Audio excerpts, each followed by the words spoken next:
It was the beginning when Brody was playing ice hockey on the Sega Dreamcast, not Dreamcast, Jesus, Just Genesis. Mm. The Whale was Tony- beating somebody. I forget who they were Yeah. beating. Yeah. But it was a Yeah. hockey contest because the Yeah. Whalers played hockey. Yeah. What man. What was the reasoning for your silence during our pre-show? Nothing. What are you talking about? I was talking the whole time. Interesting. Yeah. Kayfabe, I like it. Kayfabe Tony. what? You don't What's up, kayfabe dude? us, Tony. Do you know what team the Hartford Whalers became? Wow. This is interesting because I did, and I don't remember it off the top of my head.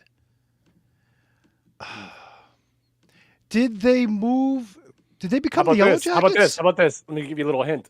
How about the name is also a name of a former professional wrestler and former guest of the show? Oh, jeez. The That's all. Austin He was my- Theories. Oh, geez, was my favorite. Modspot gave me a clue. I'm going to say is it the Hurricanes? The Carolina Yeah, Hurricanes? stand back. Actually, he may not have been a guest, but he has a shirt pick. Oh, he's No, he's a guest. He's a guest, yeah. yeah, I Yeah, the think he Carolina was. Hurricanes. I know straight He up came he on- was on the show, at least in comment form. He's listened in before. He came on right after he was in the Royal Rumble, I think. That's right. He did. 100%. Nailed it. Boom. And we talked about it. Sure did. Yeah, somebody asked him if he preferred to be called by some name, and he was like, "No." I remember that got a chuckle, a chortle. What name? I forget. I don't know. Listen, there's a lot of fucking things going on up here. Isolate that, Eric Freed, you fucking freak. The understatement of the year. What? A lot of things going on up He here. looked up. He looked up when you put the what on the thing. Holy shit. That got me. I'm like, wait, did I say that? I'm into wearing shirts that pee. Wearing shirts that pee?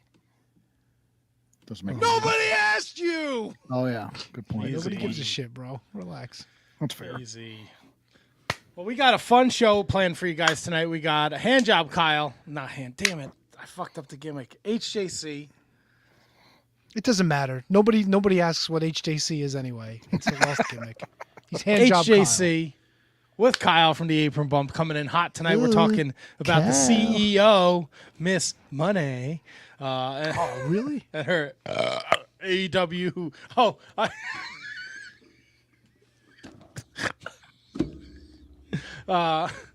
the people I go out to the bar with Wednesday night. Oh boy. Hate when I burp into the microphone. Well, tell Aunt Money he can go back to his own show and do whatever he wants.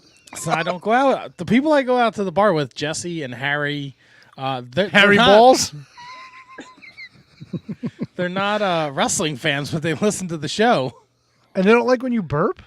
They don't. I believe Harry doesn't like when or Jesse. One of them doesn't like when I burp into the microphone.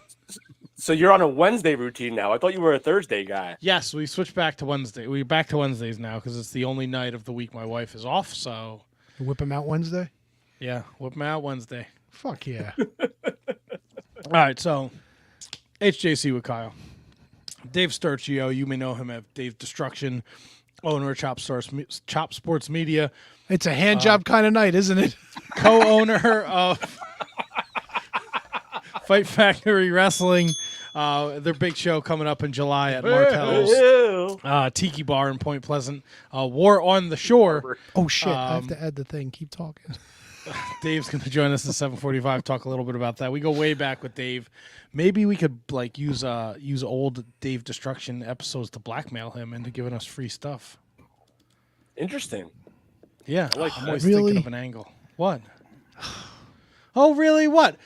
I can't talk about it on air.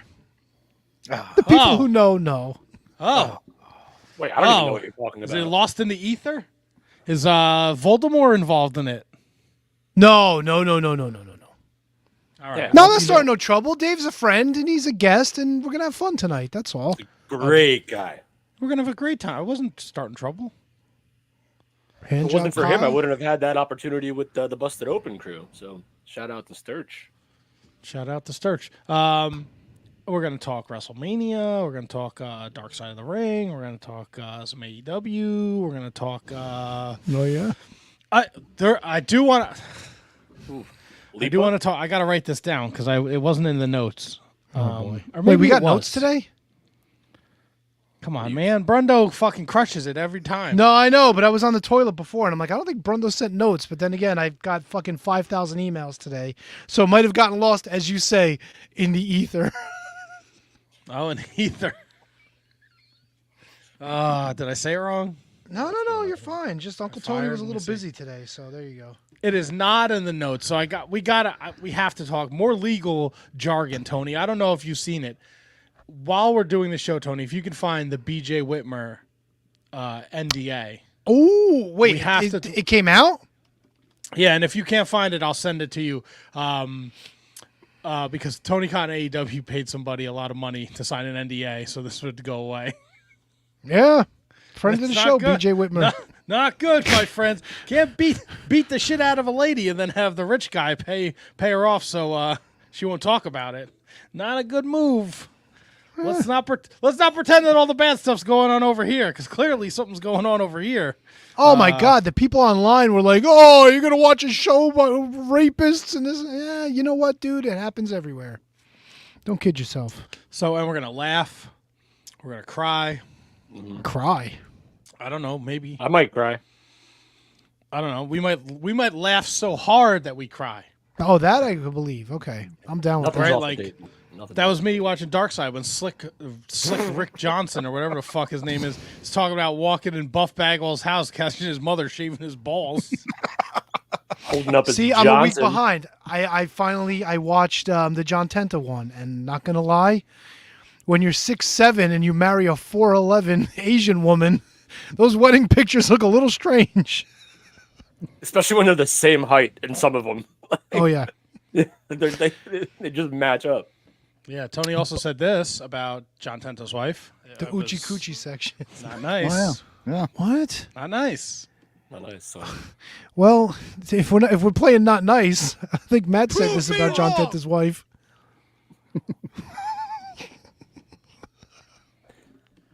well, we have a Alright. great show for you guys tonight. Yeah, it's gonna be fantasticals. Dave Sturch And is it's all here.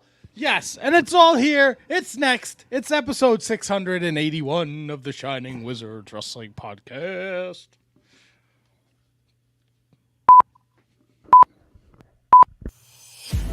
The following is a presentation of the Shining Wizards Network, broadcasting live in high-definition video and available on all podcasting and streaming platforms. Follow us on social media at Wizards Podcast. Check out our merchandise at merch.shiningwizards.com. Do your Amazon shopping at amazon.shiningwizards.com. And become a Patreon supporter at patreon.com/wizardspodcast. And now, it's time for the Shining Wizards.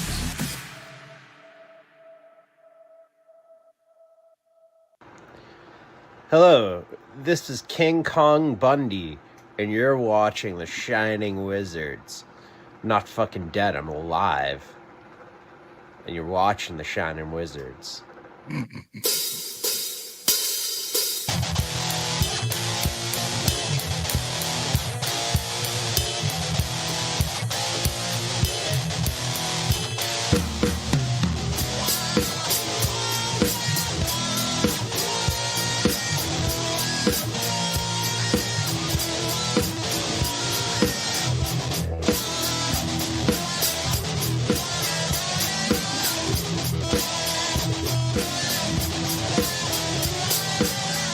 You are tuned in live to episode number 681 of the Shining Wizards Wrestling Podcast. Coming to you live on social media, going with you wherever you go on all the streaming and podcasting platforms that exist on the planet Earth.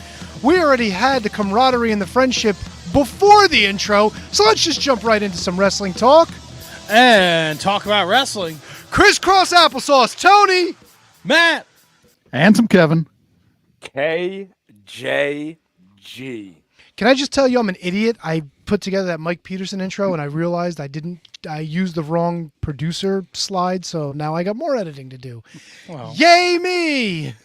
yeah, you, Tony. I sent you I put it in the Discord the BJ Whitmer thing. Good, because I wasn't having much luck looking for it immediately. So we got Handjob Kyle's going to join us shortly, but we gotta start. I know we usually do like how you doing, all this bullshit, but Tony said we covered all the basics earlier. Handsome Kevin, every Monday, Year of Duke and Rogue drop, and I gotta. I'm only about 40 minutes in, man, but your fucking take on Miss Elizabeth is a pile of steaming dog shit, dude. Whoa, wait a fucking second. Can you elaborate?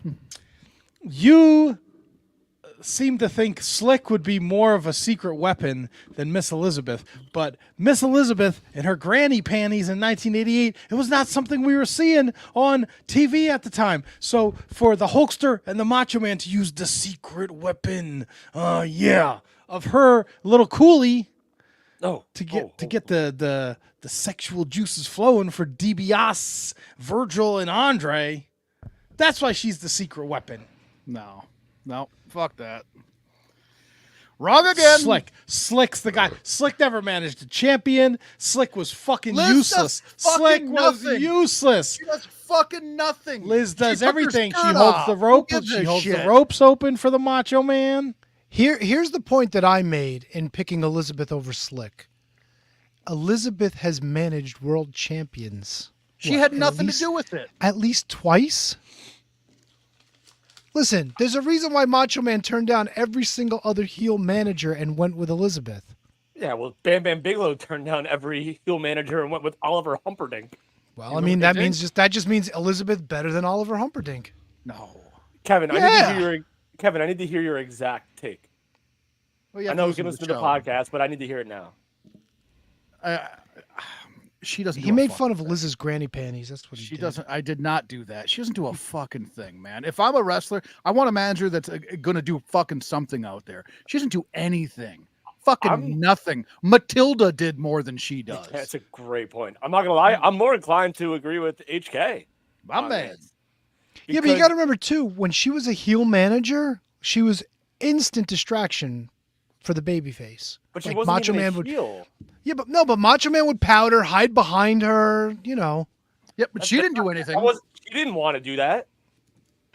maybe Or she did did. she? And yeah, exactly. Oh, she didn't. No. She was. I'm with HK on this. Slick is way more of an asset You than guys, Miss Slick Elizabeth was. Slick She had was the one moment shits. where she took off Yeah, her Slick skirt was and worthless was as a manager, honestly. What's that? What? He was worthless. Name one champion he managed. Lights out, the party's over. Perhaps he didn't manage the best talent, but his managing skills are far superior to Liz. Right. No, they're And that's not. not his problem. Oh, The wrestlers far superior. hired him to be their manager. Right. And he couldn't manage them to shit. Well, why couldn't Liz get another gig? She didn't want another gig. No. That's not the job of a manager. She Managers- managed Ric Flair in WCW. All right, we're not talking about that run now. Now we're getting Talking somewhere else. about 88. Yeah, look at the success of the managers, right? Everybody, Heenan, he never had a world champion. Don't even tell me Andre was the world champion because he wasn't. I don't recognize it. He wasn't managing Andre at the time. It's also Right? true. Rude maybe was the IC champion and perfect, and he had a couple tag teams, but he was Brain spread Brain out. Busters, are you kidding me? I said a couple tag teams. A but he couple was tag spread- teams. Colossal Put some Connection? respect on that shit, He bro. was spread out. He was spread too thin. That's why they didn't have long title runs. Slick Dude. didn't manage dog shit. He had Bundy He and didn't have long Stud. What are you title runs talking 'cause about? Tully Blanchard Bundy got and busted Stud for weren't that. tag team champions. They were like the most fearsome tag team since Kamala and Sika. What is that? Okay. Fucking Boogeyman was scary. He never was a fucking champion. And Paul Orndorff tied in that cage match. So don't you tell me Heenan didn't almost have Fuck a out world of champion. here. He beat Hogan in the CNE Expo Center in Toronto, sir. Elizabeth All right, so was smart. She stuck to one guy. No, she was with Hogan. What are What are you talking about, bro? Was she with Hogan? She was with Dusty Rhodes and Sapphire, for Christ's sake. All right, first of all, she's not making fucking Scott Boris money here. All right, pump the brakes. Let me ask you this. All right, let's run down the managers of that era, and let's see who you would put Liz above. All right, so Slick, obviously, me and HK agree with Slick. Tony, where do you stand on You Slick agree or with Liz? Slick for what? That is better manager than Liz. Nope. Better asset than Liz. Nope. In 100% 1988. I agree with Matt. 100%. Liz doesn't Nope. even fucking talk. Oh, all right. Nope. So Nothing. I You get fucking nothing from her. She used to say, "You're hurting me, Randy." I need to know. How does She that make you a became good Southern? manager? Right. So, all right. She told Hogan to go help Savage. Of course, she talked. I'm trying to think No. how many heel managers actually managed world champions in that era. Slick's biggest claim Classy to Freddie fame. Blassie. Classy Not Freddie that era. Blassie did. He's long gone. No, Blassie managed the Sheik in '83 and '84. That's not We're talking exactly. about 88, 89, 90. We're talking 88 here, folks. Okay, and I gotta- so who was managing? So I don't know Slick's Slick's biggest resume. claim to fame was taking one-man gang and turning him into fucking Akeem. Okay? Brother! The African Dream. Brilliant.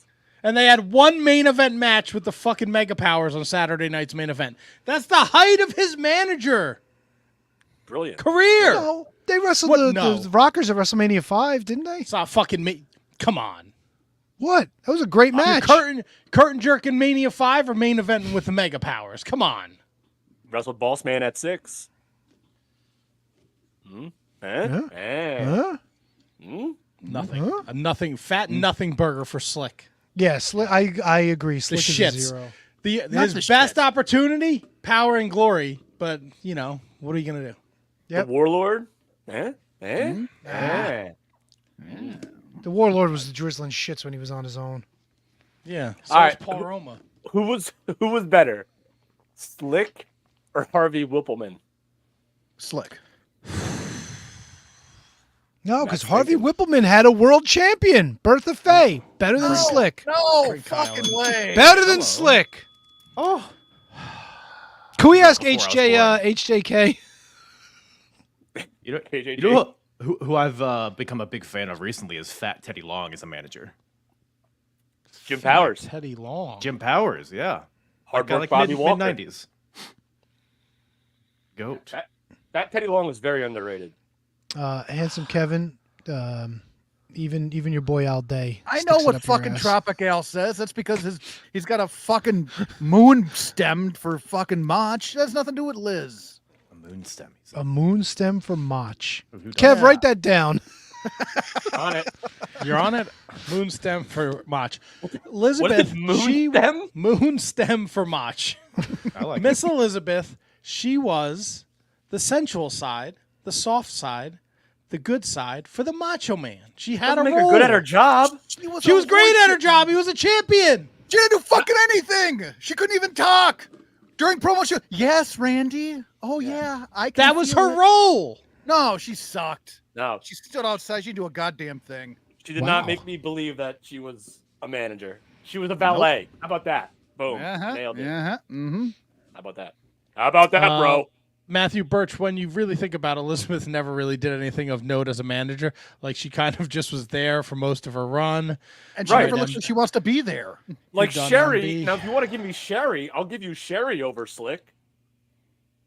Scott George Savage was a womanizer. Liz was too afraid to say anything. Savage was so wired he would have beat her up, too. Easy, Yeah. Scott George. No, Easy. probably would have. Just 'cause Easy. it's Oh, true doesn't Jesus mean you have to Christ, say it. KJG.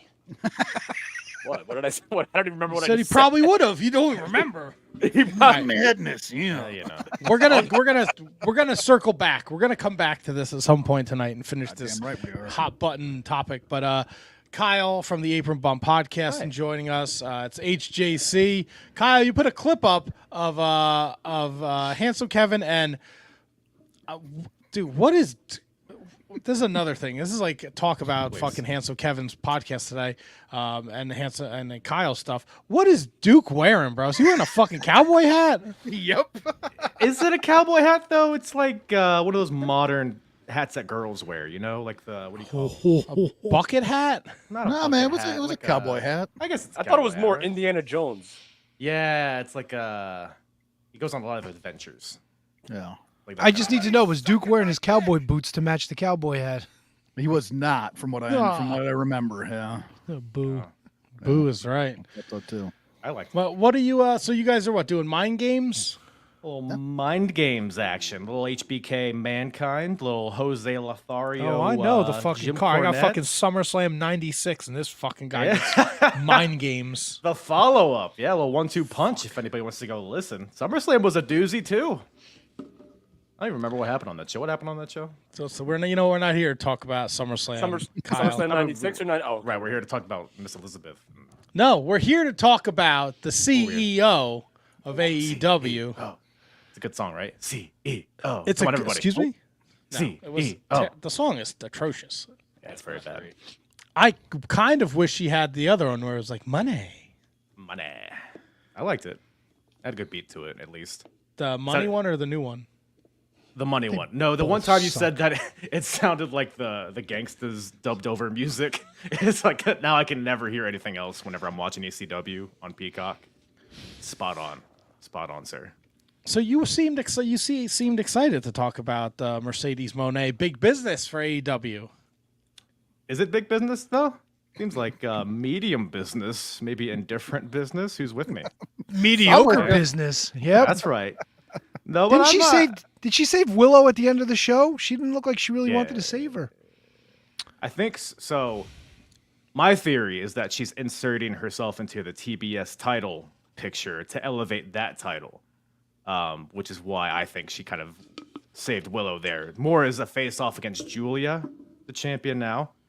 I don't know what you guys think on the situation, but overall, I thought it was a fine debut, but I'm not, exploding into my pants like a lot of people are about it. A You little wanna know what- movement in there, but You want to know what I thought? I thought the second she opened her dumb mouth and said she was going to go back to WWE one day, they should have kicked her to the fucking road, dude. Fuck that nonsense. Yeah, I'm going back to WWE. Oh, yeah? Rescinded. Hit the bricks, woman. no, they're not that dumb. I think she was already signed when she said that. Yeah, idiot. Pull the contract. That's all. Breach. What? Breach. breach? Breach.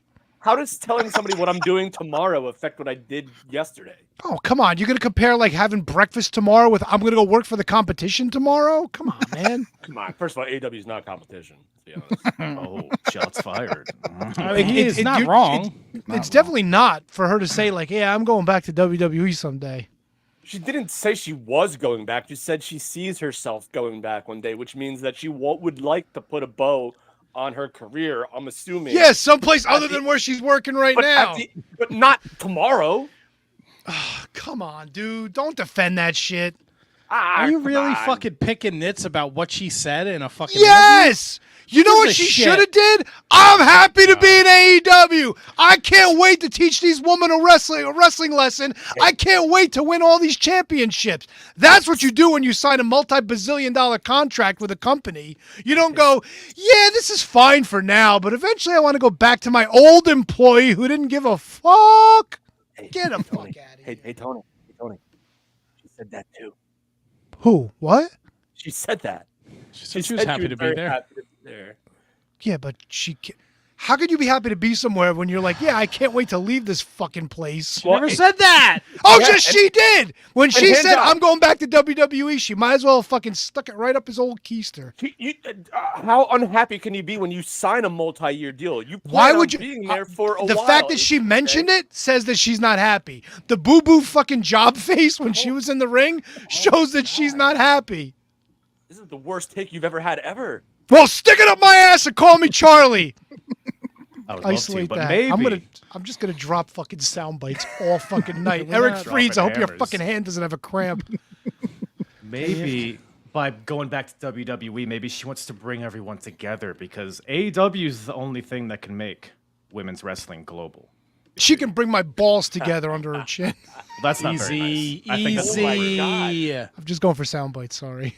All right, take it easy, Sammy Guevara. Yeah, I was gonna say, give me the fucking panda bear on the phone. I need to craft an apology.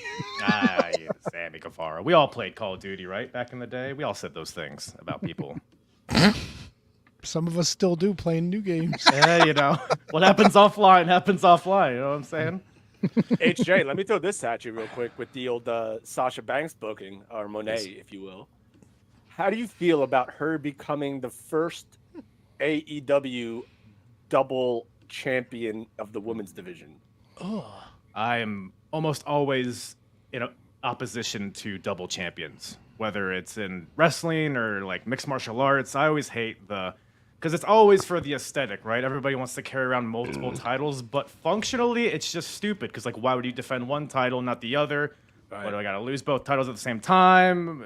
It just creates a whole lot of nonsense. But no, I think. But we mentioned her going for the TBS title seemingly to elevate Julia Hart, elevating that division, making women's wrestling on the mid card. That's no disrespect, air quote mid card level big. But I feel like the end game is her being the champion, the face of that women's division. So my only thing is like you put her with Julia Hart, win that belt, and then you go to Wembley maybe, and then have her beat Timeless Tony, and then you just have like a complete. I just thought of this while we were recording. So another tournament. Another tournament. That's right. There you go. How do you feel about that? No good? Yeah, I mean, look, if she's gonna be there for years, let's say 5 years, her contract was like, no need to like no need to blow your load right away, So I think, win the TBS title, elevate that championship. Because like with any mid-tier title, I think you should differentiate it from the world title. How do you differentiate it? You can maybe make it like the work rate, quote unquote, title, where it's like bare bones story and more like extended matches. Maybe I don't know.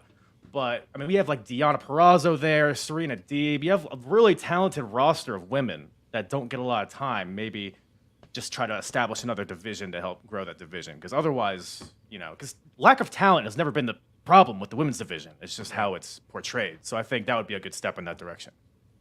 Yeah, it's never been the problem with AEW, to be honest.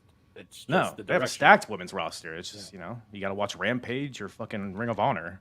Yeah, and they're all not very good. Let me ask you this. Isn't Cheeseburger Eddie defending one of those 3 belts that he carries around now against somebody?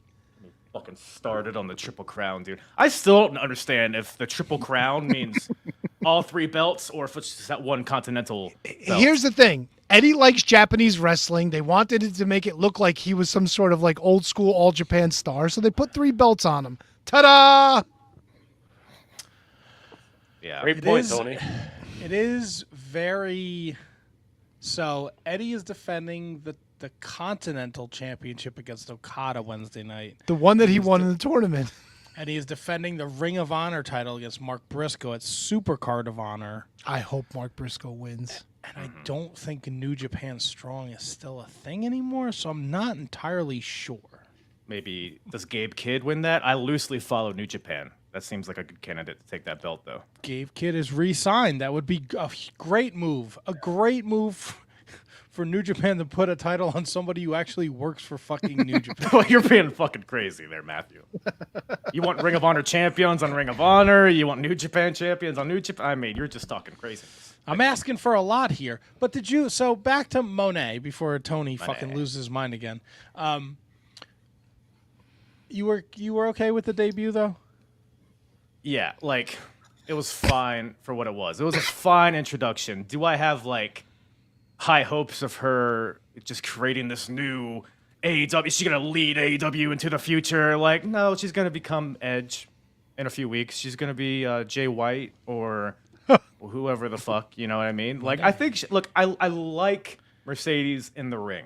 Whenever she opens her goddamn mouth, I want an anvil to fall from the sky and land on her. I don't know what it is about her. Her voice irritates me. What she says irritates me.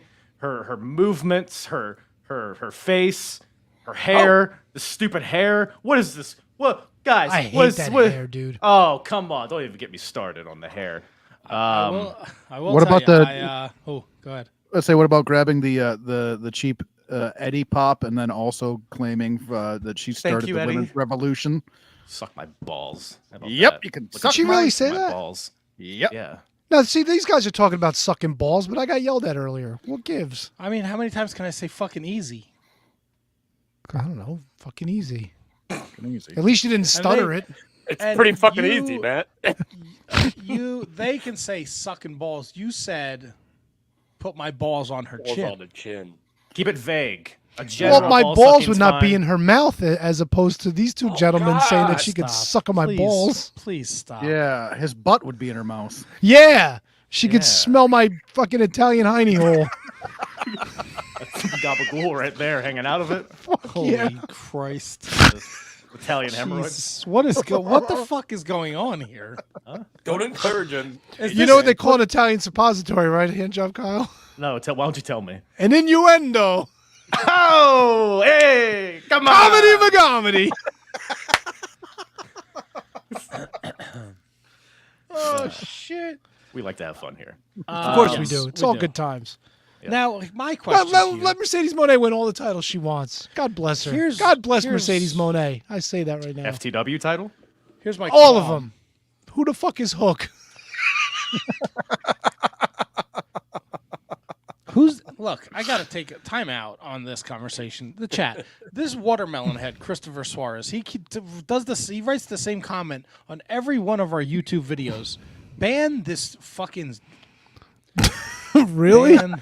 Yeah, you're gone. Well, there. what's he Fuck saying? nuts.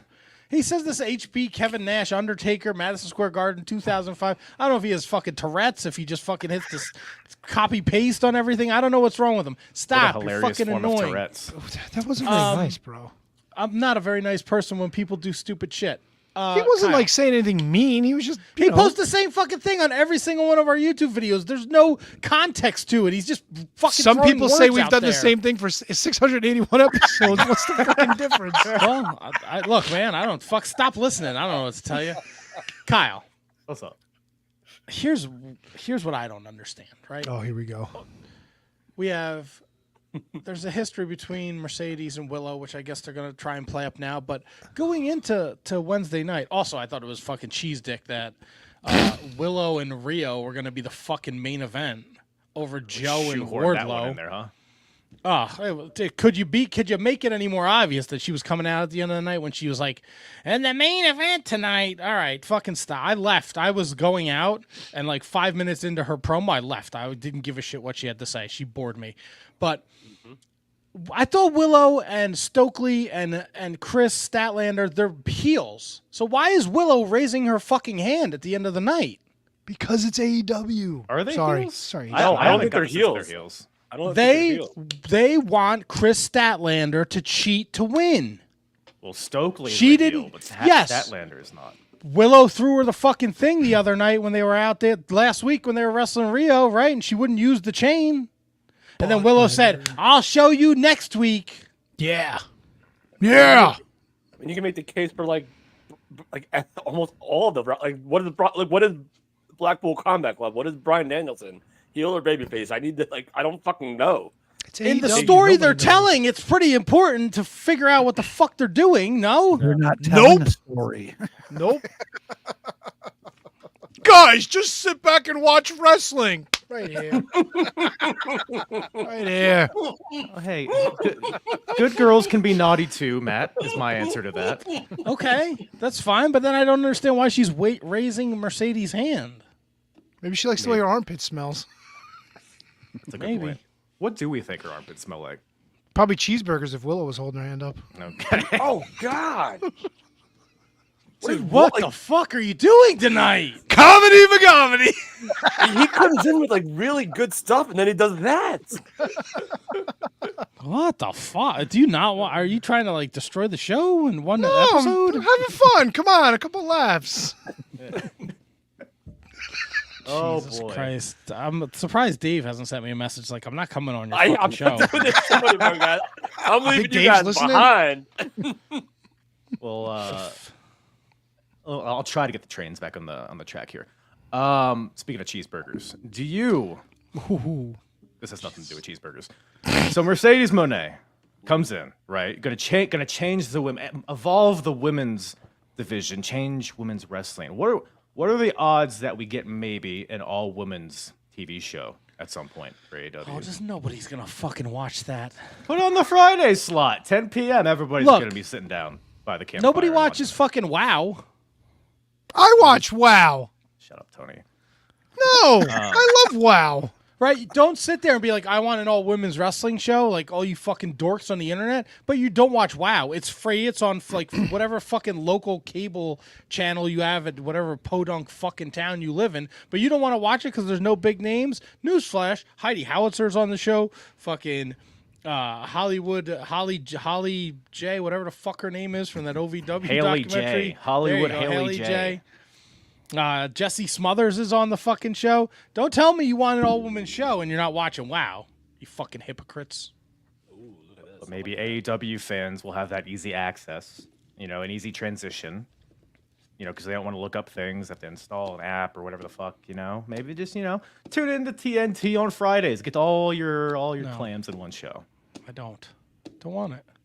Well, Nobody watches Rampage. You think people are gonna watch fucking an hour women's wrestling? It's because Rampage is it's not a different show. It's just another show that is not canon really to the universe for the most part. If you have an all-women's show, you might be incentivized to. I wouldn't watch it, but you might be incentivized to watch it. Just so you know, fucking Ring of Honor.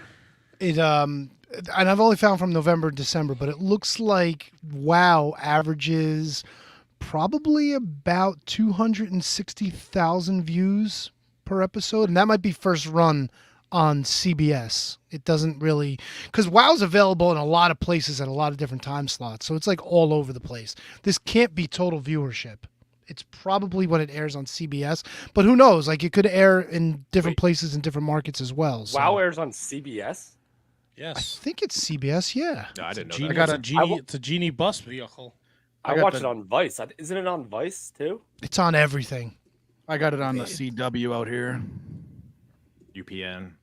Got it. Yeah. It's literally everywhere. Wow, I didn't realize it was on Channel. Wow. New York, Channel 2. Yeah, because who did I I tried to get somebody on the show, and they told me I had to go through CBS Broadcasting. Yeah, CBS Media. That's pretty good.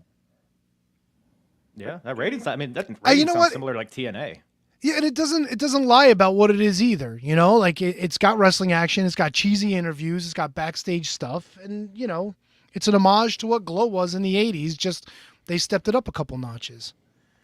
And I've told HK before, is the wrestling the best? No. Is it like like one of these shows you'd put up against WWE or even AEW? No. But for what it is in that microcosm, I enjoy it. Yeah, it's not trying to be everything needs something be it's number not, one. like it is what it is, and take it or leave it. Nice. Kind of like a farm system for just women, And they Nothing wrong tell with that. stories, man. Everybody's got a story. Everybody's got a gimmick. Everybody's got a background where they came from, what they're trying to accomplish. And I was looking at the roster. It seems like a handful of them are of Italian descent. So perhaps that's There why it you're is. so into it, Tony. We found it out. Yeah. Yeah, it that's out. what it is. Yeah. I got it. Yeah. It's cool. Yeah. Big Wow. Coach Campanelli fan. Bro, Of why course. do you get aggravated? Just watch wrestling. Just watch wrestling, bro. That's what they tell us. Who? Everybody. Enjoy all Alright. wrestling. Yeah, just enjoy it, man. I enjoy the inside of my butt. That's Wow. not very nice. Wow, really? That's We're going not there? very nice. Kyle, this is always a pleasure when you join us for HJC. What was that? And he looks like a black lab's dick. What are you saying? HK, why are you interrupting Matt? Like Kim that? Hung Un. Kim Hung Un. That's all I got. That's all I got. Before you go, the broadcast says hi. Howdy Tommy down Allen, under. Yeah, those are good dudes. Lovely blokes. my dick. Hell That's yeah, a brother. great drop, by the way. Wow. The video that goes along with it is so good, too. Oh. Hope you enjoy it. Have your Well, screensaver. Well, Kyle, this is always a pleasure. Can you tell the people where they can find you and your comedic stylings of the wrestling talk? Comedic stylings. He I says. think you're a pretty funny guy. Yeah, that makes one. But yes, you can enjoy my comedic stylings every Wednesday or whenever. The Apron Bump Podcast. Cover a lot of retro wrestling. Hey, if you want to check out this Wednesday's episode, we're covering a little mind games, a little in your house action with the Year of Duke and Rogue. Kim where you Hung- can- What? We talk about King Hung Un Kim Hung Un. and What? other stuff as well. So What? was a hoot. I've had Matt on a few times. I've had Duke and Rogue on a few times. Go check it out if you like old wrestling. If you don't, listen anyway, you fuck. So, yeah, that's about all I got. No.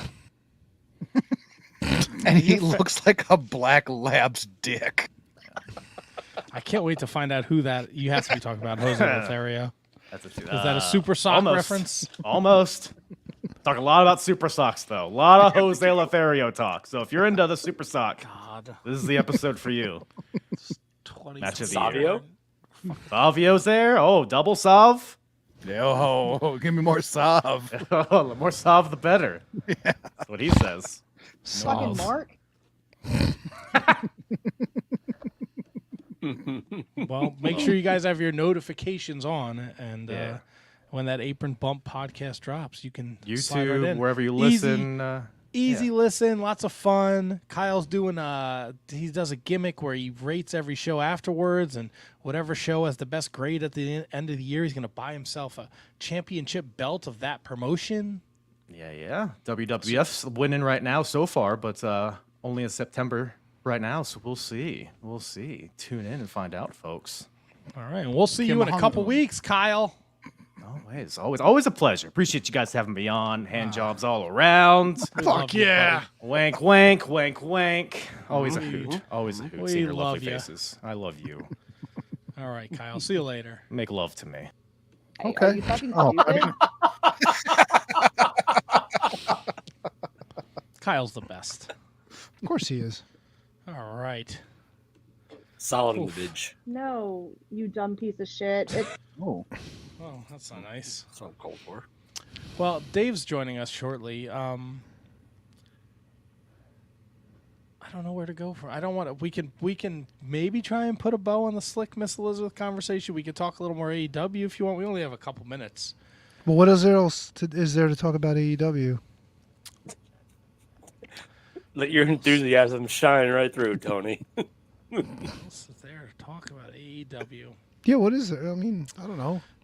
Let's see. Joe choked out Wardlow. I thought that was a bit. Yep. Premature. How the mighty have fallen. They like.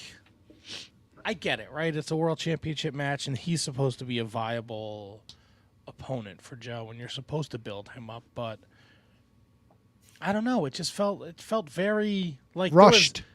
There was never 1 second where I thought Wardlow was going to beat Joe, and there was never a moment. You know, like Wardlow won this opportunity a couple weeks ago. Like he came out once after he called, you know, after the Joe Swerve Kingdom tag match, and he let Joe choke out Swerve. Like he distracted them enough, but there really wasn't. You know, I get it. They're trying to fill. They need filler until Adam Cole can come back. Oh boy. But they Or could have. even MJF. You could have done. You could have. You know. If you're gonna put this on fucking second, like there was the rush to put it on Big Business. Let him fucking destroy Orange Cassidy. Fuck that guy. I agree, man. It was, as you like to say, Matt, not a lot of meat on the bone here. For this to be like Wardlow's like rebirth, like going in with the Undisputed Kingdom. Now we're gonna start finally taking Wardlow seriously again. But now, I mean, I guess there's no shame to losing to the world champion. But like, this is not the rebuild. This is not how you rebuild a guy. It's just not how you do it. And they totally screwed the pooch. And maybe because he did. Now, did he actually tap or did he just passed out? Right. The referee's decision. So, but like Referee's decision. Yeah. Are they trying to then- protect Wardlow with that? Seriously? That's No, what but you I know mean, what? that's what you do usually when you do that Maybe. kind of finish. But then Swerve comes out, so it's like yeah. And now, like, why do I care about Wardlow anymore again? right. He's just like you know, like Joe Hook was like a thing, right? Nobody thought Hook was gonna win, but man, there were moments where Hook was throwing Joe and Joe was selling for him, and you're like, this is fucking good. There was a little more meat on the bone to that. This Right. is like, hey, here's Wardlow. Okay, he lost. Here comes Swerve, and then in 2 weeks, Wardlow's And then, a here's fucking the afterthought. thing, Matt. They don't do anything else with Joe and Hook. Maybe like one more show, maybe one more segment they do with them. And now like Hook is like with Jericho, and now they're fighting. They're teaming. That's now they're fucking fighting. garbage too. Like all like I really ask for, and which is why WWE is so great now, and why Impact has been so great, is just consistency. Like, give me the consistency that your fans deserve. Yeah, your matches are great. Your talent, your roster is stacked, men and women, stacked. Just give me the consistency of a weekly episodic television show. Like, please, like just do that for me, please. Like, and AEW seems to fail. Edge and Christian Cage. Okay, fine. That's a story that I can still get behind on what is it? A Falls Count Anywhere, no holds barred match on Wednesday. Okay, cool. I don't expect Edge to win. Actually, I kind of do, actually. But it is what it is. It's just to give me the consistency that your fans deserve, and AEW just doesn't do it. So I love Okada with the Elite. His promo before the match, where he made Dave Marquez sing "Happy Birthday" to Matthew, I thought was so fucking funny. That was funny. Wait, Dave Marquez is in AEW now? Oh, what's his name? Alex Marvez. Oh, Alex Marvez, yeah. I was gonna say Dave Marquez. When did that happen? He's day one-ish. Fine 6-man. They're setting up Okada, Eddie Kingston. I get it. Jay White Darby, I thought was great. I thought that's the best Jay White has ever looked in AEW. When Jay White has a story to tell in the ring, I think that's when he works his best. When Darby came in hurt and there was body parts that Jay White was going after, like that's the Jay White that was working in New Japan. And then if they finally turn on the fucking Acclaim, like, who cares? Yeah. Who cares? Again, Like, consistency. Stop letting these guys come out with these fucking Ring of Honor titles. They're fucking useless. They're all fucking useless. Yep. Back to your Jay White point, Matt. Like, I feel like Jay White is at his apex, and I'm actually starting. So that's a rebuild, right? Like what we talked about Wardlow, what they're doing with Jay White is actually good, because when he tells a story on the mic and in the ring at the same time, there's nobody better to me. Like it's hard pressed to find somebody better than Jay White. Yeah, look, the match with Darby was great, and Darby's still doing fucking crazy shit. Like, man, and then he fucking broke his foot, and he can't go climb Mount Everest now. Yep. Yep. We're all Crazy, real sad. crazy. You know what? It's Are probably you- better. It's probably better that he broke his foot, because maybe he needs a year to think about Mount Everest and maybe not do it. I mean, you only live once, Tony. I understand, but the return rates of coming back from Mount Everest, they're not the greatest. Wonder Not what something those that I actually would are. go, you know what? Let's fucking do it. He's a thrill seeker. Yeah, apparently. All right, speaking of returns. Speaking of baby. thrill seekers, Oh yeah. Speaking of climbing the Mount Everest of independent Wrestling wrestling media. in New Jersey, oh boy, I don't know. I fucked that up. That was you stupid. kind of I did, should've- bro. We should have just brought him in. I should have just shut my fucking stupid mouth. Well, it's not too late.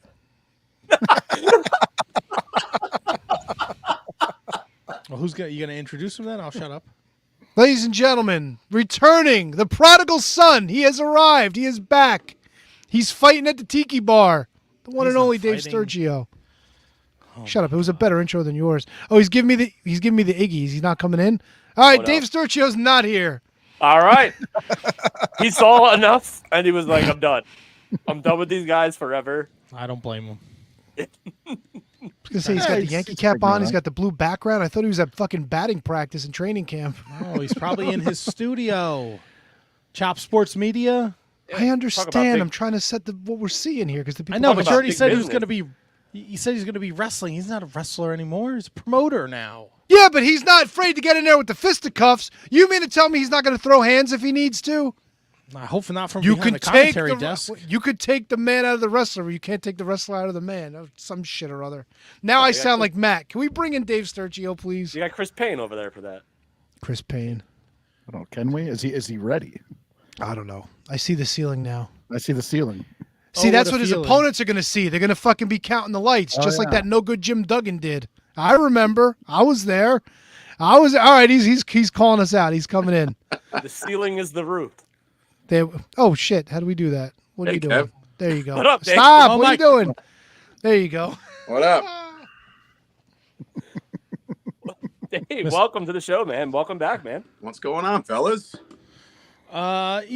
Same shit, different schedule, different. I can't even fucking talk tonight. I'm having a stroke. If I die on this show, Nobody would care. what publicity for Fight Factory Wrestling? Right? I was so excited for War on the Shore, I had a stroke in the middle of the show. You know what? We have that effect on people. So Dave, how are you? I'm good, man. I can't be better right now. There's a lot going on. Definitely went down a road I didn't think I was going to go down at all. But you know, when you want to like spread your creative wings a little bit, you just decide, what the hell, you know, let's go for it. I partnered with Chris Payne, my old compadre from the PWS days, WrestlePro days, and me and him, and then my buddy Tommy D, who's another host of our Fight Factory podcast. We decided we were going to do like a one-off. We were like, why don't we just throw one show and see how it can go? But we got bigger dreams than that. And Payne was the big one that really pushed this venue on us. And I was like, you know what? The hell with it. Let's go. And I heard you guys right before I came on. You live once, right? So I was like, fuck it. Let's just do it. And here we are. So, you know, it's going to be exciting. We just announced Lady Frost about 5 minutes ago. So we got her. Got just the who's who right now, man. We're really, you know, swimming in debt. So we got the indie god Matt Cardona. Obviously, we went with Joey Janela, a good old friend of mine.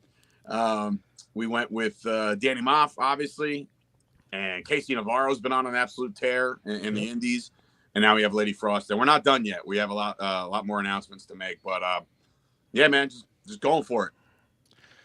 So Fight Factory Wrestling is going to have a show July 16th at the Martell's Tiki Bar in Point Pleasant, New Jersey. Is the ring going to be on the beach? Is this like Bash at the Beach, like the OG? This is exactly like Bash at the Beach. This is the homage. I don't want anybody to think like they're ripping off this, but this is Payne's a WCW guy through and through. I was never a WCW guy at all, really. I watched it, obviously, but like not like everybody else. But yeah, this is straight up putting the ring right on the beach. If anybody knows what Tiki Bar is or how the landscape kind of shakes out, if you walk through Tiki Bar, like Kevin, I don't know if you've ever gone to the Michael K stuff down there, but they're not going to be back this year. So no, I've been there. Yeah, so it's down the stairs and there's a massive bar, and right out there is like their own private beach. So we said, you know, what better way to do it than to just put the ring right on the beach, and we'll build an entrance and potentially build some truss and lighting, and we're just going to go all out. I mean, the worst that can happen is that, you know, we have shit ton of debt to pay off, but the best thing can happen that we can make some history on the Jersey Shore. I mean, they've never done this before, Martell's. I don't even know if Jenkinson's Boardwalk has ever done it before. Don't quote me on that because I don't know, but I know there's been things in Atlantic City. I know there's been things in Seaside, but the Jersey Shore is tiki, right? To me, I mean, the Jenks, and like, I've had a lot of long nights at those places. Yeah. And I think it's just really cool just to the opportunity to just go out there and just make some kind of history. And, you know, I've always really tried to raise the bar for myself, starting with my match with Hacksaw. And then after that, I figured just keep building after that. So Dave, so professional wrestler, you started back in PWS a long time ago. You evolved to commentator. You evolved to media personality, and now you're evolving to promoter. Can you explain that evolution and what makes you keep going?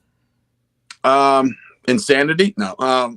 Honestly, like getting into pro wrestling in 2012 was like my dream, and my best friend who passed away in 2007. I kind of wanted to live that dream for the both of us, and I did that. I achieved it, right? And there's a lot of people out there that like they look at my in-ring career as not like, you know, anything to kind of look at like, oh, this guy was great. Like I wasn't like a great wrestler by any stretch. I had a nice little decent local following. I thought it was very cool for people to support me. I had my rush of you know, winning battle royals and doing cool shit like that, and joining up with Kevin with the reality check stuff and just doing all that. And then you know, lo and behold, we had the Hacksaw match that really made me like just feel like, holy shit, this is nuts, right? And then I think it was after I tore my ACL, and it was like 2 weeks after the Hacksaw match. I got back into the ring after that, but I realized like, all right, maybe this ain't the road I want to go down. And I've always suffered from concussions, like a lot, playing sports throughout my whole life. I decided, you know, it's no big deal. You know, it's just another headache. No worry about it. But after September, it was September 10th of 2016 in WrestlePro, I got knocked to Christ. I mean, I don't remember getting hit. It was bad. He doesn't even wrestle anymore, which makes me even like more mad about it. Like if I'm gonna go out, like let me go out to a burning hammer that spiked me on my head by Danny Moff. But it wasn't the case. It was Christopher Avery Kuling. He doesn't work in the business anymore, so now it's just like, man, that really blows. But after that, I was like, you know what? I could still do this. Let's just still do this. And then Pat Buck kind of gave me the option. He was like, look, you can either go one or two ways. You can go, you want to continue to wrestle, by all means. You can't promise me like these prominent spots, given my in-ring ability. Given my, there was people that surpassed me so quickly. Like I remember the first day Anthony Bowens walked into the school, and like he did like one drill with me, and I was just like, I looked over at a couple of the guys, I'm like, fuck, right? Like I am not gonna reach the caliber of this kid ever. And then the Matt McIntoshes and Black Hollywood was doing their thing, and just everybody that I came up with, I realized, you know what, maybe I did have broadcasting in my background. Dave LaGreca was one of my teachers at the Connecticut School of Broadcasting, so I met him there. Funny quick story about that is that he said, I remember there was like a final exam or whatever to pass the course of sports, I don't know, your sports final or whatever. And I tried to partner with a guy named Phil to do a duo show. And I told LaGreca, I said, hey man, we're going to do it on pro wrestling. And he's like, come on, man, like sports, think sports. Like nobody's going to listen to a wrestling show 5 days a week. I was like, so it's like, all right, fine, I won't do that. But then, so that's a funny segue over there for LaGreca. I love him to death. I was actually with Kev over there at the Gramercy Theater. But after that, I realized, all right, let me go back let me do the commentary thing. I was really, really interested in that. I was very excited to do that. I believe in commentary as much as I believe in the performers in the ring. Now, while it might sound ridiculous because the guys in the ring are doing so much more, I believe in telling a story. That's what wrestling is storytelling. And if there's a good commentator behind the match, I think that can make or break a match. Like there's been plenty of matches or plenty of returns or certain things that we see on WWE television or AEW or TNA that I'm just like, man, that was flat, like the return was cool. The music was great. The pop was great. But the commentator was like, here he is. He's back. This is great. And I'm just like, put something behind it, man, like do something. So I decided to go that route. And then, even during my injury, I was starting to do a little podcasting. That's when you guys kind of welcomed me onto to your network, and just said, like, hey, do your podcast here and try to spread your creative wings there. So I always had that media in the back burner. And then the commentary thing kind of took off. I was excited about that. Then we realized that our ring announcer was dog shit at WrestlePro, David Adams. No, I'm kidding. I haven't seen David Adams in a long time. Listen, I haven't seen David Adams in a long time. I don't want to talk shit. It was obviously a joke. Love you, David. But I did a pre-show match, and just because either he was running late or they're like, oh shit, we need an announcer real quick. So Dave, can you run in there and do a ring announcing thing? I said fine. So I went in there and I did my thing, and Pat and Kevin were like, kind of good, so maybe we'll use him going forward. So then I started ring announcing when Pat was working with or Kevin rather was working with TNA or Impact at the time. Pat was doing a lot of the backstage stuff too. They landed me at Bound for Glory in 2018, the infamous Austin Aries like no sell whatever the hell. I was part of that. Yes. So that was fun. I also screwed up Johnny Morrison's entrance. I told right on pay-per-view too. It was great. Would you call him Johnny something else, right? No. I built him from. You built him from the wrong place. I built him from the wrong place. I said Slam City, USA, and he literally jumped off the turnbuckle because he was about to pose, and I'm like, oh, Slam City, right? And he gets down, and he's like, Slam fucking town, and I was like, oh, I was like, Slam. There's a picture. I don't remember who took it, but there's a picture of me just busting out laughing because he's just in my ear. And he's telling everybody in the crowd, boo this man. You know what I mean? Like, this guy can't get this shit right. And this is on pay-per-view. And I'm like, oh, man, this is it. I'm never going to make it now. But Scott D. Moore was great. He treated me like gold. He asked me to come back a couple times. And I realized it wasn't in the schedule for me or I just wasn't available. So I denied a return to TNA. Not saying that's an egotistical thing. Schedules didn't line up. But then after that, I did ask for another shot, and I never got it. But it is what it is. And then just kind of rolling with that, being the voice of WrestlePro. I didn't really venture out. I mean, I had a couple other gigs in 2018, 19, different companies here and there, a little couple indies, locally, New Jersey, New York, the Bronx, Brooklyn, shit like that. But then I decided, you know what, I'm just going to go WrestlePro gung-ho with this one and just stay there. And not to say that I didn't like traveling or anything like that, because I will. But I figured this is where I belong. These are the guys that kind of brought me in, brought me up. So let me excel here. And then, like I said, man, in 2020, the world shut down. Me and a kid, he used to bartend. I used to bounce at Big Shots in Woodbridge. And he said, I'm starting this Facebook group or whatever. It's called Chop Sports. If you ever want to drop your Cowboys content in there, you could, blah, blah, blah. I was like, yeah, fuck it, whatever. And I went in there and I realized, I'm like, man, there's a lot of people in here. It was like 500 at the time. And it was just getting started. Now there's over like 3,000. It's pretty cool. It's like a close knit group of 3,000 people, believe it or not. There's like characters in there. It's weird. But I started to do the media thing, and then eventually found some office space, built out a studio, took my Donnie dollars, as I call them. Everybody was sitting home doing nothing. I was saving money. So I just, kind of saved money and then started my own business. And then from there, just kept going, man. And just, I did all right there. We're still doing okay. I'm not saying it's a millionaire venture, but it's something that the lights are still on. I'm still able to do content out of my own studio, which is nice. I'm in the man cave now at home, so I'm not at the studio. But after that, like I said, I did the Fight Factory podcast, which was actually an MMA wrestling podcast at first.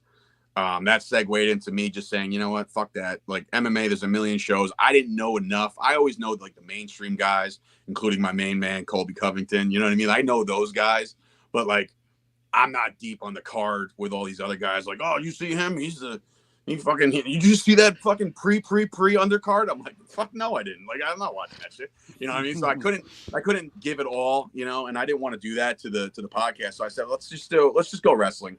Let's just go full bore wrestling. And then just a couple months ago, we added Chris Payne. He was kind of, he's on the end of his tenure as an NYPD cop.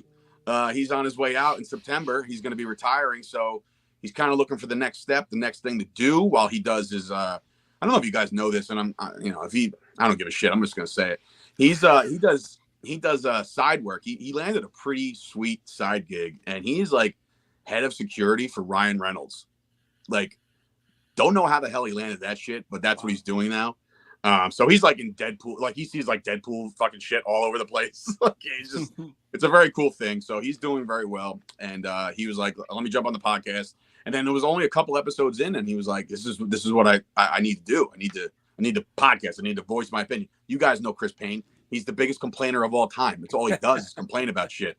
It's nauseating at times. But like I said, after that, then that became like, all right, what do we want to do next? Where do we want to take the show? And I said, why don't we do a wrestling show? Just one show. And then that one thing led to another. Chris is like, I've had this dream for 10 years. I want to do this. I got this guy. We got to get this guy. We're going to go here, blah, blah, blah. I'm like, dude, you're out of your fucking mind, bro. We can't, I have no money for that. I have 2 kids. Like I'm broke as it is. But we made it work, man. We're on our way. And that's where I'm at now, man. I'm just promoting the shit out of it. Now I know what Kevin Matthews goes through, as far as the world hitting me up as if I was their brother. And I'm just like, right. Dude, you haven't talked to me in like 5 fucking years. Don't come at me now looking for a booking. I'm not a jerk off. I will respond to your email or your DM or whatever, but like, I'm also like looking for the best of the best. And like when Johnny Noblo comes in there with his fucking singlet from Sports Authority, and he's like, I was trained by fucking Johnny Rods. He'll say Johnny Rods, or I got even like, and I love Rob Fury as a person. I think that he's a good dude. But when somebody puts that on their resume, I'm just like, I didn't even know there was a fucking school. What are you talking about? You know what I mean? Like, but there wasn't. There's just like he was booked as a yarder, and he just got trained there. So I just don't want all that. And I want the best of the best. And I don't think that's a slight on anybody. I've gotten back to everybody who's messaged us. Again, a lot of people are messaging me for the first time since like PWS days, and they're like, yo man, what's up, how you been, how are the kids? I'm like, what? And they're like, dude, come on, man. So we're kind of like maxed out almost. Good. We sold out the front row in 2.5 days. Great. That was nuts for us because the amount of front row we put out there at the price. And I was like, I don't know, guys. I don't know if anybody would pay this, but they paid it. So I'm cool. Second row's going now. General mission's going now. General mission. So it's only first row, second row, and then GA. You're just standing on the beach and watching Great. a show. So Sign I think me it's up. I think it's unique. I think it's very cool. We actually kind of played with the idea of like bring your own beach chair type deal, but like I could see that getting messy. Like I could see like somebody like going into the crowd, grabbing somebody's beach chair, hitting them with it, breaking it, and then all of a sudden it's like, fuck, now what? But right away, people are just like, I'm going to jump off the pier. I'm like, fuck, you're not. Like, dude, that's not fucking happening. So it's like, it's all the nuances, the new things that I didn't know you needed. Got to get insurance, got to get this, got to get a ring, got to get, all the stuff that I know you need. But like, all of a sudden, those people are coming out of the woodwork. You know what I mean? They're like, oh, I got a ring. I'm like, all right. Okay, good. Everybody calm down. Like, raise your hand when you want to speak. Pretty sure you got a ring. So on the beach in July in New Jersey at like fucking 5:00 in the afternoon, it's going to be 7. Okay. 7. Yeah. It's still going to be warm. It's going to be hot. Listen, is there going to be a cover over the ring? Well, I'm just praying for no rain. We have a rain date 2 weeks later, but that will definitely screw with like the flight for Cardona and shit like that. And of course, there's going to be a million people that want it. So obviously, I'm praying to every god that is available that the weather is good. But again, 7:00. I don't know if you guys are familiar with a cover band called 90s Night. They have like a residency there on Tuesday nights, and they're huge marks, like huge wrestling fans. Right. And I think it's a great mix to possibly include a band while doing this whole thing. And like, and of course, Payne's got big aspirations. So he wants he's like tiki torches and this and that. And I'm like, all right, man, like whatever. Like I'm saying I'm being a yes man, and I know I should be a no man for now. But dude, I'm just fuck it. so this weekend, the Fight Factory has showcase matches on the ISPW show. And it's funny because we talked about setting you up in February to get on the show, and you told me who was in these matches, and I didn't say anything. But Kayla Sparks is one of them. And I always laugh because during the pandemic, Kayla Sparks was one of those guests that we booked because I just was like, let's just see how this goes. Because Tony has a Kayla Spark DVD from when she was like 16 years old. Yeah, like when she first got, and I always thought it was fucking creepy. Exactly. That face you just made was the same face I always made. And I was like, fuck it, let's bring her on, and I'm just going to be like... Fuck it, let's bring on that teenager. Well, this was 15 years ago, that DVD. Now she's a grown woman. So I was like, fuck it, let's put her on. Like, I don't think she wrestles anymore, but maybe we can have some fun with this. Long story short, she fucking, like... We talked to her, and then she was like, you guys, like, helped me find my love for wrestling again. She fucking got back out there. She was a fucking AEW, WWE. She's been everywhere now. It's funny because the wrestling community is such a small world. It just, it's crazy how that worked out. And then you telling us that she's going to be on this showcase is just, it's full circle. So I met her at the premiere showcase in September. She was working Velvet, I want to say Vita Scott. Vita, is that her name? Yeah, Vita. Matt's favorite. Yeah, so she was working her, I believe, if I'm not mistaken. I met her. We communicated a little bit prior to the show, and then I met her finally. I was like, oh, she's really nice, But then, like, as I've been talking to her since September, she might be the nicest person that I know in this business. She's just so super humble, so super excited about everything. She was texting me like for. No boundaries with this one. Sometimes I get a text like 10:30. I'm like, what the fuck? But it's great because she's just excited about every opportunity that she's getting. And she was actually texting me from backstage at AEW the other night. She's like, you don't understand. I'm taking Tony Storm's finish. I'm so excited. Blah, blah, blah. Like, I'm like, that's great. I was like, just fucking protect yourself. I need you. Like this don't go crazy. But she's so super nice, man. I'm very excited to have her. And then she's going one-on-one with Lady Frost on Friday. And I think that that's going to be really, really good. And obviously we announced Lady Frost, but I fully intend, and I told Kayla this, that she's going to be at the War on the Shore as well. She's just as good as everybody else. And like I said, the finding love for this and this, that, and that. Like she's genuine. Like she was on like Twitter Spaces with like Gabe Sapolsky the other night, and she started putting us over. And I was like, dude, you didn't have to do that. Like that's really cool, you know. Like, and of course, Gabe's probably like, I don't know what the fuck they are. Who cares, you know? But for the idea that she did that for us was like super humbling. And yeah, I'm very excited for her. And obviously on the men's side of things, you know, I think Victor Benjamin is one of those dudes that just you see him around, you don't want to fuck with this guy, man. Like this guy is a cold killer. And I think that he's going to match up very well with a longtime friend of mine, Chris Steeler. Chris has been doing this for 20 years He started with the Diddler, Kevin Knight. I shouldn't have said that, but whatever. You mean I don't know if you remember the Wawas. I made a joke about that. You probably did, and it probably fell on deaf ears, or that was just hush. I don't know. But, well, we call him White Kevin Knight. White Kevin, that seems that fits the bill. But I want to get him confused with the other Kevin Knight, the good wrestler. Black Kevin Knight, yes. Oh yeah, all right. Hey man, easy with that, right? No, Black Doug. All right, I'll stick with the diddler and the non-diddler if I make you happy. Yeah, Chris Steele's been doing it for a long, long time. Good friend of mine, real good friend of mine. And I was like, bro, you know, it seems to me he's on that level of like a Matt McIntosh. And you guys obviously know Matt McIntosh, but it's like these guys are so goddamn gifted, and I don't think they know it.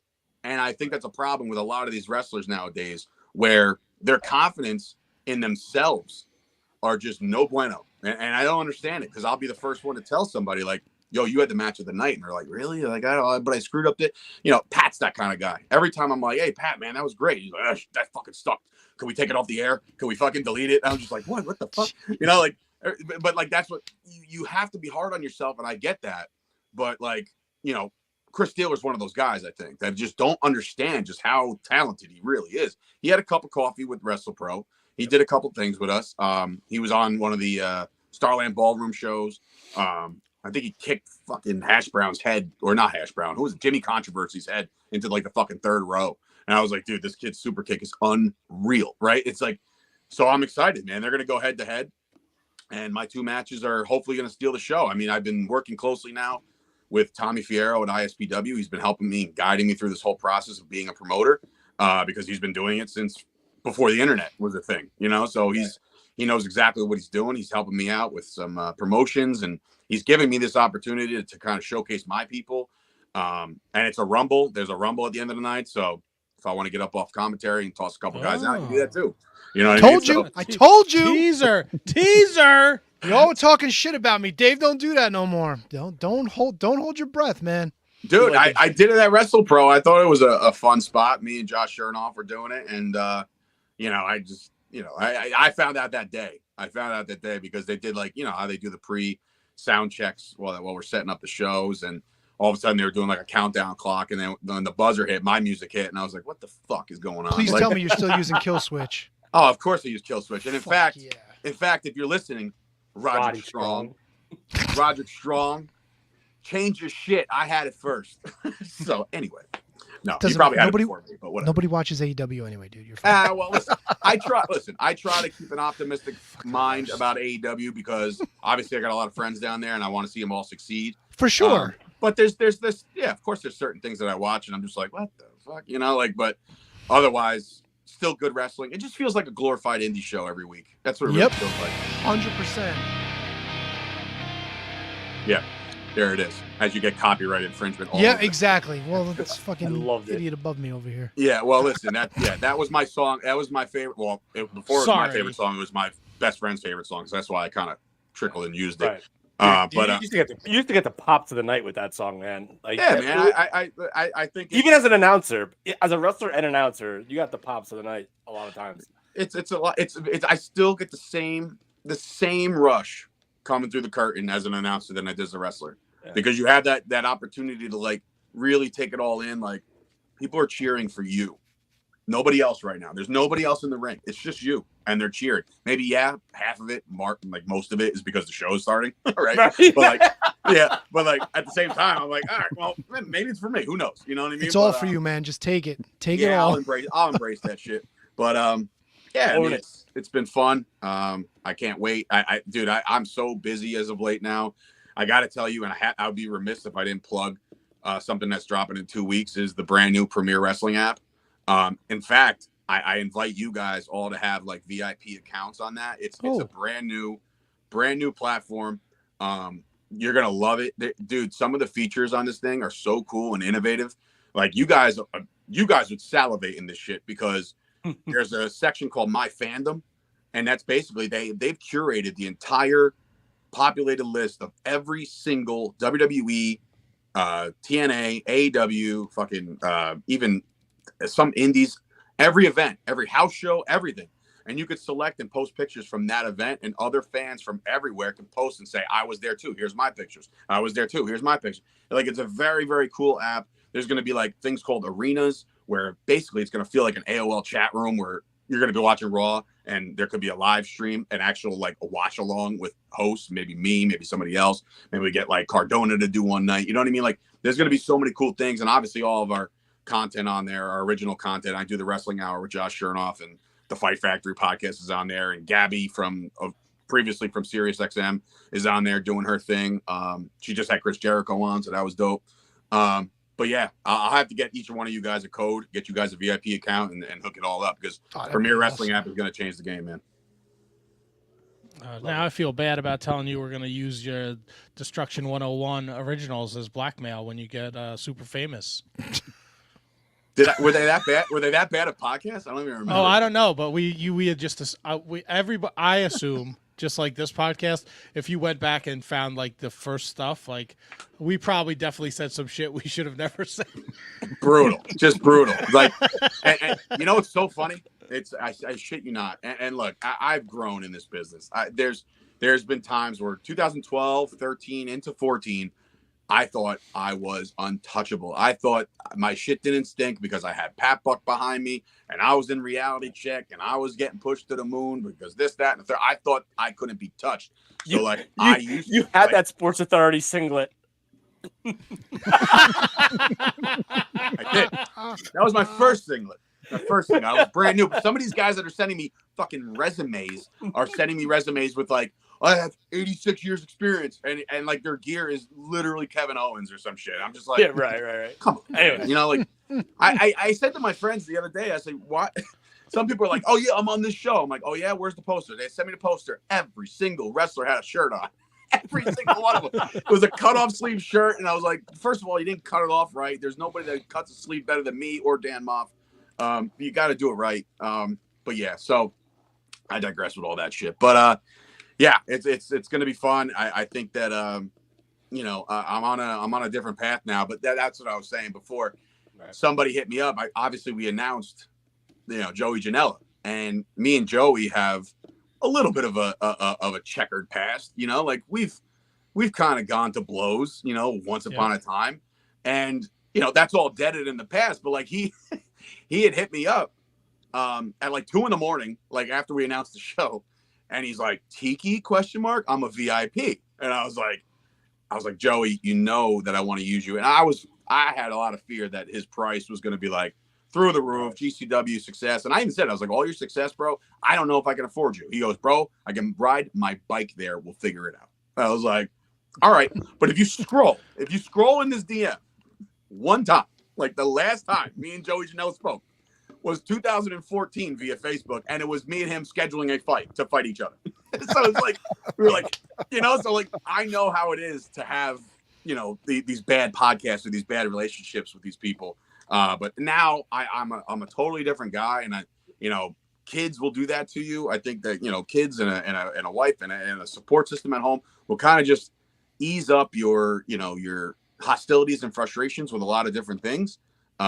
And that's kind of where I'm at now. So yeah, I'm excited. You said the front row is sold out. Did the Sign Girls buy tickets? Okay, so the Sign Girls. I officially think, and this might be breaking news here on the Shining Wizards podcast. Oh boy, I don't think they're the Sign Girls anymore. I don't think they're together as much as people think anymore. Ooh. Because it's always Hummer, and it's never Christine. ever. So it's like Hummer's staying. Like I was unbelievable. I said tickets are on sale now. 8 seconds later, it was a front row bought by fucking Kathy Hummer, and I was like, dude, like I can't think of another person that has supported me as heavily as Kathy Hummer. Right? No pun. But yeah, you didn't have to say that. Come on, man. You know what I'm talking about. Yeah. She is great. Christine's great. Christine, like, they're awesome people, but I haven't really heard much from Christine. I don't think. I mean, I get a lot of, comments and likes and shit, but like, I don't recall seeing her name a lot. I see Kathy all the time. So shout out to the signed girl. Wasn't Christine tied up with her man? Like, is she still seeing that guy? I thought she was like off the market for a while. Oh. Who the fuck? I have no idea. Fucking Dave knows. Dave fucking, yeah, right? Like, I'm like, Dave, actually, no, last I heard, like, no, I have no fucking idea. Dave's fucking a co-promoter, owner of a company, and he keeps track of the sign girls. You gotta make sure. Yeah, listen, that's gonna be on the Premier Wrestling Network, Life of a Sign Girl. I'm not gonna lie to you. I'd watch that. Of course you would. Of course you would, dude. Come on. Watch it, man. Like, come on. There were dedicated fans. There still are. There still are. And look, nothing brought a tear to my eye more than watching Vlad's documentary, man. I was like, man, this guy is fucking awesome. And I never met him in person, like where I never actually like shook his hand until the Gramercy Theater. I was able to be like, holy shit, you're you, like this is great. And yeah, that was incredible, right? Yeah, man. And I think that this last like 2-3 months of wrestling has really opened up the doors for like fans to just be really, really hardcore fans and not be questioned about why they're such hardcore fans, if that makes sense. Like LaGreca is being called out, by like The Rock, like that's kind of crazy if you think about it. Like LaGreca is, yeah, he's a notable name in the industry, a big notable name in the industry. But like, think about that. Like somebody's taking the time as big as The Rock to call you out and say that you're wearing your fucking wife's robe or what, whatever he said. It just seems that LaGreca has used his voice for the right things when it comes to encouraging wrestling fans to just kind of keep doing what you're doing, because I think it's cool again. You know what I mean? And kudos to The Rock for doing that. So anybody who's, thinking that, I'm a Rock fan. So I was just like, when he came back, and I was like, this is going to be gold. I don't care what happens. It's going to be gold. And then the people just went absolutely batshit nuts over it. So it's a good thing for wrestling. Well, Dave, what you guys are doing over there at Chop Source Media and with Fight Factory Wrestling is a good thing for wrestling, and we're excited for you. This is an awesome venture, and a Tuesday night works much better with my schedule than a weekend. So maybe drunk Shining Wizards Matt will be stumbling around the beach bar. I was worried about that because I was like, when our first preliminary talks with Tiki Bar, they weren't in on the idea. They really weren't. They were just like, all right, we'll hear you out, but what's probably going to be a no. And I'm like, okay, well, hear us out. And then like they called and I said, if we can get it like a Friday or Saturday night, he's like, what the fuck are you thinking? Like, there's no shot that you get a Friday, Saturday, or even a Sunday, And I was like, okay, so what are our options? He goes, Tuesday or Wednesday. I was like, awesome. Tuesday it is. And I was like, fuck. And from everybody that I talked to, it seems to me that like the Jersey Shore's popping every night. So it doesn't really, during the summer, people are on vacation. It's going to be a lot of walk-up traffic. So I'm not worried about the attendance. Tiki Bar cut us a really good deal for the venue. Our biggest guy right now is Matt Cardona, and I think that's where it's going to stop. I know that. I'll just say it. I mean, like, there was aspirations to get Diamond Dallas Page down there because he's from Point Pleasant. But there's certain price tags I'm not willing to say like, sure, and I would have said yes, but a lot of these guys, rightfully so, these legends and just ambassadors and just guys that are just the most over wrestlers of all time, they want some of that stuff up front. And I'm just like, right. I don't got it. Tickets aren't even on sale yet. How the hell fuck you want me to like? I got enough shit on my credit cards. I can't just fucking fly DDP down here, give them half of it, now before I even sell anything. So unfortunately, that didn't work out. But we think Cardona, we had Cardona and DDP at like right here. So it was like, I know Cardona through obviously Pat and Kevin and Jay Silva and that whole crew, and I figured I'll give it a shot. And here we are, booked flight, ready to go. Oh my God! Please tell me you're booking Jewisaurus for this. I was just going to ask, will there be a Jewisaurus in the Battle Royal? First of all, and another thing. So can we call him a Jewosaurus? Is that okay? I mean, that's his name. He called himself the Jewosaurus. So we can just call it how it is. So I don't know if I want to go that route. Not. Oh, come on, you got to do it. No, not with Jay, but like with like a battle royal. Like I know every single promotion under the sun does a battle royal either on their first show or like another big show, and like Ticket Sellers battle royal. Like trust me, I was part of that, and that's the reason why I fucking won the damn thing. I sold the most tickets, but it's like I don't know if I want to go that route with this company. I think I want to make it a little bit more legitimized and just try to go different than everybody else. Hence a fucking Tuesday night in the summer. So, but make it really weird. Just make it like a 5-person battle royal. Just something like really out of the ordinary. Yeah, Jewosaurus, Gino Caruso. I'm gonna have Jewosaurus and like Kayla Sparks. Just go 1-on-1 in a fucking battle royal. Just throw them over the top. It's over. Get Blob back in there. Oh, I said maybe you can get the maybe you can reach out to ECPW legend The Experiment, see if he'll dust off I know what the fuck that is, and that's no offense. I just don't know. He's right below me. Back here if you need me. Hey, nothing but love. Sorry. That's not... Did you not know Tony was a trained wrestler like 30 years ago? No, I did not. You really didn't know that, dude? No, man, I didn't know that. Well, shit. Dave, I'm gonna fucking send you a fucking. The only picture I've ever seen of any of you guys doing anything is the picture that Kevin shares every like year, where it's just like. Oh, it hasn't been that. It hasn't been that quick. It's been a few years since I've shared that. So share it tonight. I will. You know what? Maybe share it tonight and say as heard on the podcast. There you go. Tough enough, Kevin. Tough enough, Kevin. That's right. So. Dave, I just sent a link to your Twitter. DM'd you. It's The Experiment against Gino Caruso. Oh, that's my first match, you fucking hand job. Listen, man. Listen, we all have our first matches, okay? And they're not always going to be sunshine and rainbows. And mine was, but yours might not have been, I broke my goddamn finger during that match. Oh. Fucking Crimea River broken. You know what I did? I ran up to the apron and I jammed my fucking ring finger right into the apron, broke it. Fucking all the bones in my hand, dude, right up the fucking finger, and I was like, bro, fuck. I still have scars from like getting like just setting up the ring and like cutting my hand or something like that. God damn, that hurt a little bit, and like it never went away. And I was like, oh, cool. I definitely gonna watch that now instead of Raw. Piece of my finger that never came back. I remember when you tore your ACL. That was the most heartbreaking shit ever, bro. Dude, it couldn't have come at a worse time, man. Yeah. I was like right off the high of doing the Duggan thing, and then that fucking hack tap out fucking said I was gonna be in a suicidal 6-way in the next event, and I was like, suicidal 6-way? And the fuck is like what do I do that's suicidal? Like there's no way, right? And then they showed me the lineup, and I'm like, are you out of your mind? And it was me, McIntosh, couple other guys, obviously 4 other guys that I'm sorry, I don't. The drunken swashbuckler.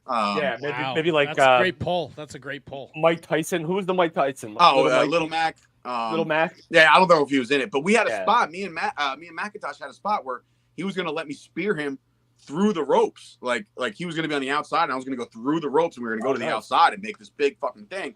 And then that fucking. See, it's okay. I'm trying we to got be it. nice. Yeah, we're good. Trying to be nice. I tore my ACL in practice. Yeah. I remember when I did it and I landed. I know exactly I the fucking story. Felt everything just go, and I was like, so I looked up at Pat, who's sitting on the turnbuckle, kind of watching the drill happen, and I was like, "Did I land funny?" He goes, "It's a little funky." I was like, "Okay," and I was like, "I can't straighten my legs, so this sucks." And yeah, I remember that drive to the hospital was probably the worst ever because I tore my meniscus and my ACL at the same time. And I couldn't even move. It was weird, dude. It was so weird. It sucked. It was a long fucking road, man. And then I came back and I wore basically my sweatpants and a tank top for my fucking comeback match. Nice, Kevin Owens style, doing it. That was baby. awful. It was so awful, dude. I had obviously the return was gonna happen. I was doing like media for PWS, and they're like, okay. I said to them, I was like, hey, I'm gonna come back with like a tank top, like a good fitting tank top. My dumbass gloves that I wore and jeans, because that's what I was wearing to do all the media. I was like, I want people to think like, okay, he's back, but he's not fully back, blah, blah, blah. And I remember I was doing squats in the back, warming up. and I fucking did one squat and I split that shit right down the center. And I was like, I just ripped my entire pants through my asshole. And I was like, well, that's fun. So I was like, what do I got left? And I have, Raleigh says it all the time. Like Dave went out there and he fucking in his gym shorts or whatever. And it was like gym pants. And I looked like a fucking 5th grade gym teacher going in there trying to wrestle. And I had one comeback match with my main man, Eddie Spaghetti, who's a NXT official right now. He's the man. Eddie Franken is the guy. He put me over real nice, let me squash him. Felt great. And then that was it. We kind of just like, I got really nasty with like PWS at the time. I was like, all right, so I squashed him. What's next? They're like, I don't know. We'll figure it out. And I was like, wait, so I don't like have a match announced like for the next month? Like, they're like, no. And I was like, oh, cool. I quit. And I didn't quit. I got fired. I got told not to come back by Pat. But then shout out to Mike Bucci. Mike Bucci gave me my second chance. So they had more pressing issues. Somebody was sticking their fingers in the cookie jar. They were a little preoccupied with your next match, Dave. Yeah, they're making walk through haunts and shit for fucking 1031 with. Yeah, but I heard volleyball's pretty successful. Larry Johnson. Yeah, dude, I don't even know. Babes, fucking, what was it? Babes Volleyball League or whatever. Peter Babes and volleyball. So, fucking like there's like a few there's a few bright spots about PWS, our relationship with them. Obviously you and Bowens and Moff, but there was a lot of dog shit, a lot of baggage. That's why we replaced, we've grown and we have handsome Kevin now. Yeah.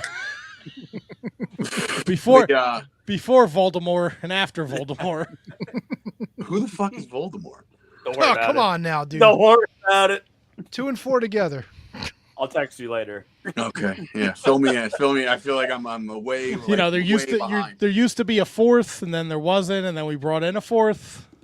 Yeah. Wait. So you guys had not to bring up dirty laundry. You guys had a falling out? No, to have a falling out, 2 people would have to have a conversation. Oh, okay. Complete ghost job. Okay, cool. Oh, now we got handsome Kevin. So, and if I'm not mistaken, it's a solid beard. So I'm down for the beard.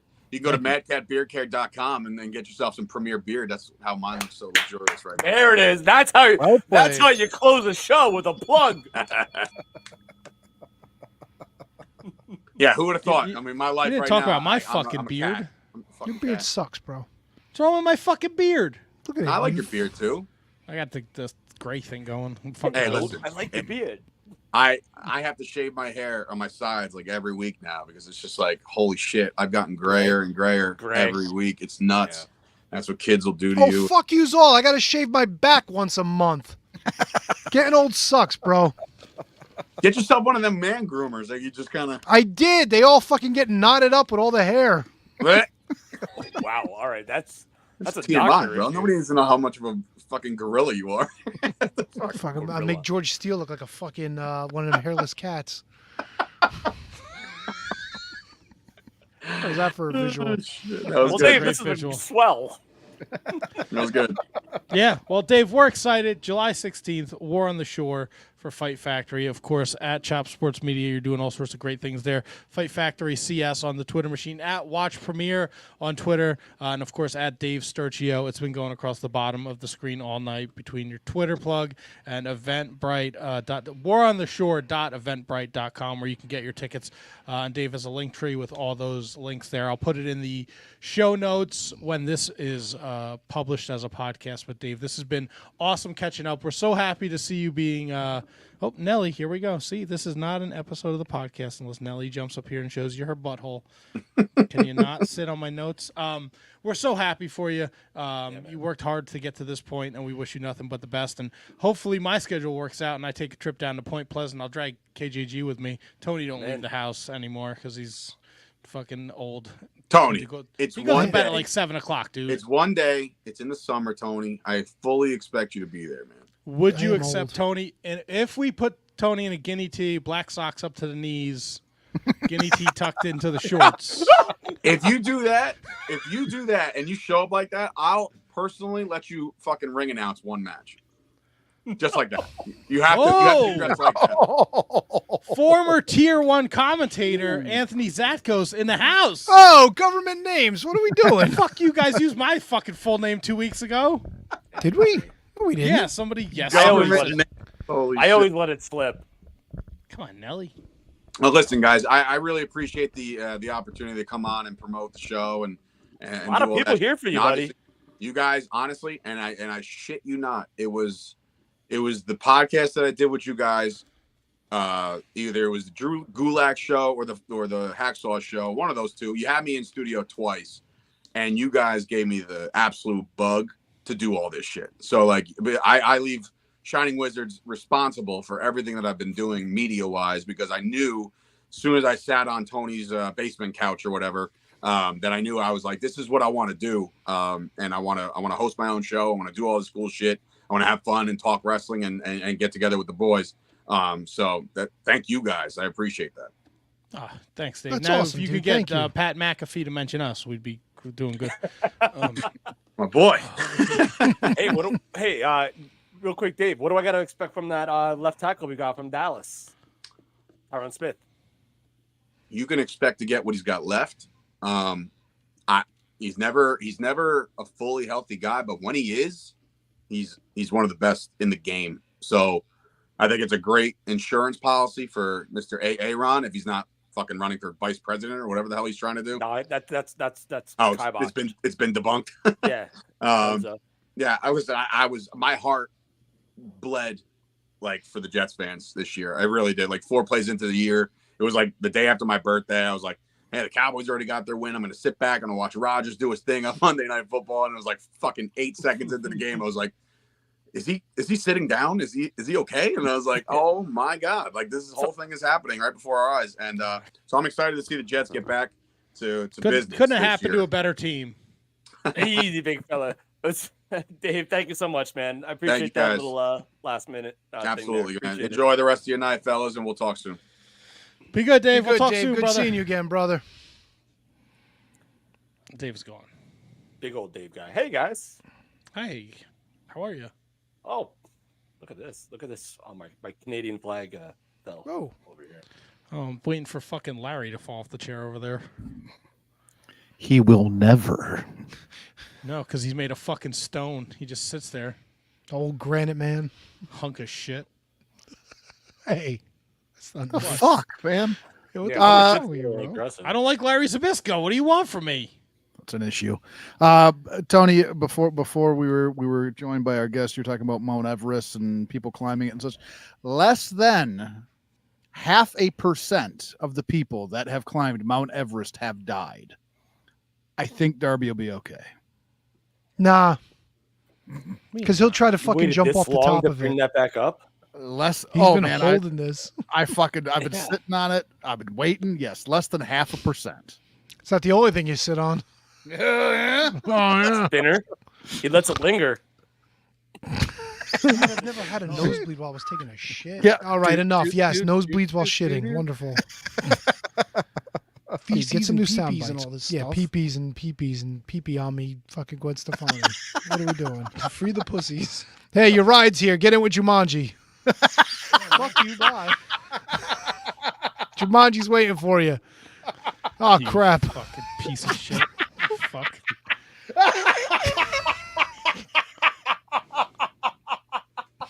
I could do it, Justin. Yep, I'm done.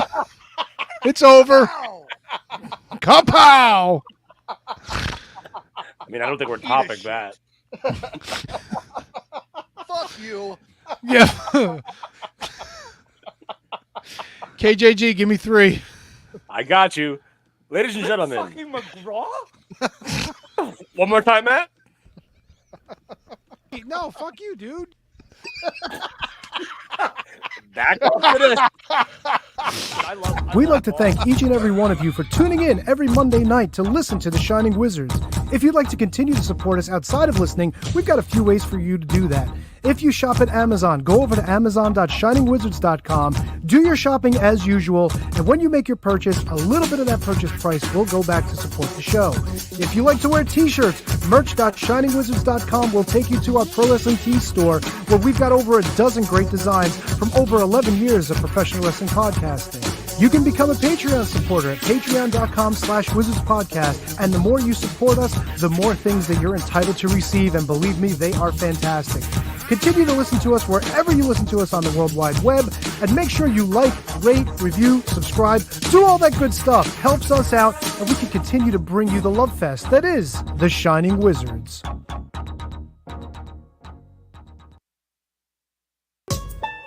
It's time for your weekly lineup of shows on the Shining Wizards Network.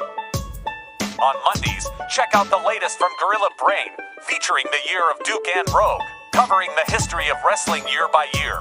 Also from Gorilla Brain is the Tots Pod with Handsome Kevin and Loverboy Al, telling people to get off the lawn and reviewing wrestling figures.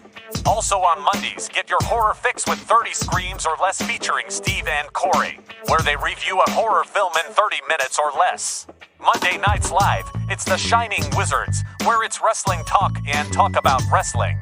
Wednesday nights, it's the Mark Order Podcast, covering everything AEW with Ant Money, Kate the Great, Ryan Schlong, and Asian Joe. Get your metal fix on Fridays with Snowy and Aaron on Radioactive Metal, the longest running metal podcast on the planet. Saturdays, it's High Five Tom and Will Mercier on ROH Revelry, covering the history of Ring of Honor.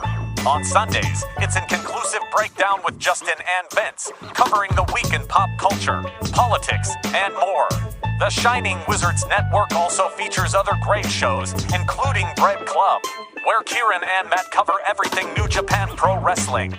The Brocast, where brothers Alan and Tom watch some of the greatest and not-so-great matches in wrestling.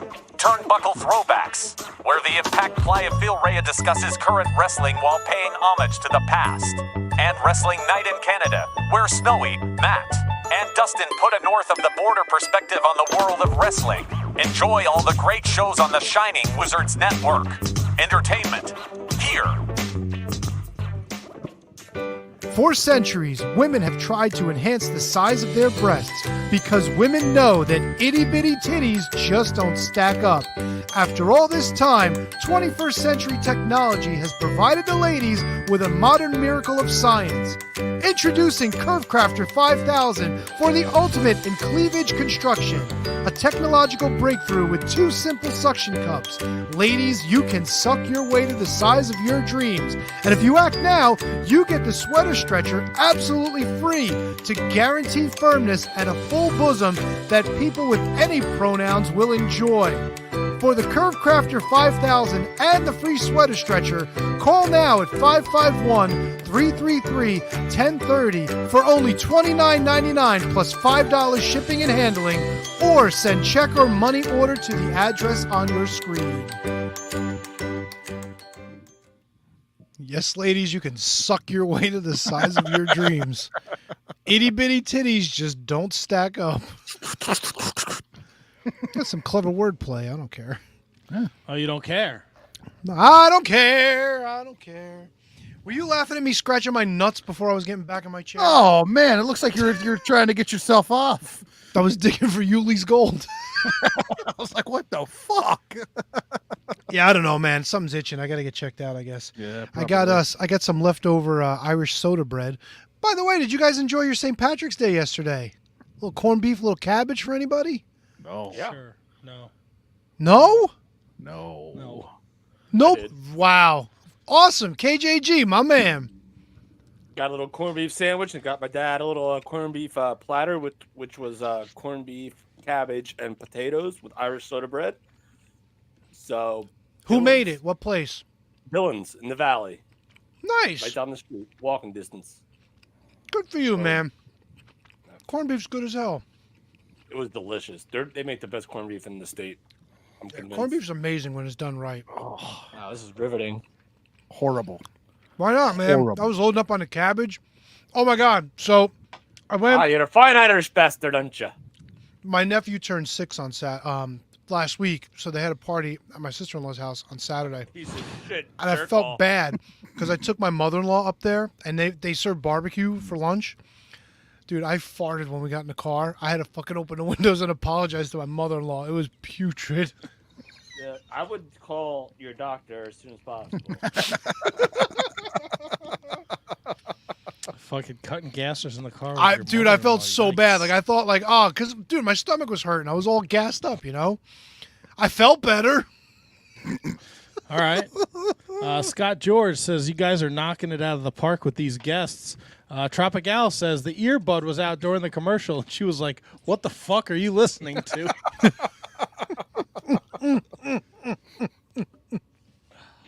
Was that in response to you guys are knocking the guests out of the park?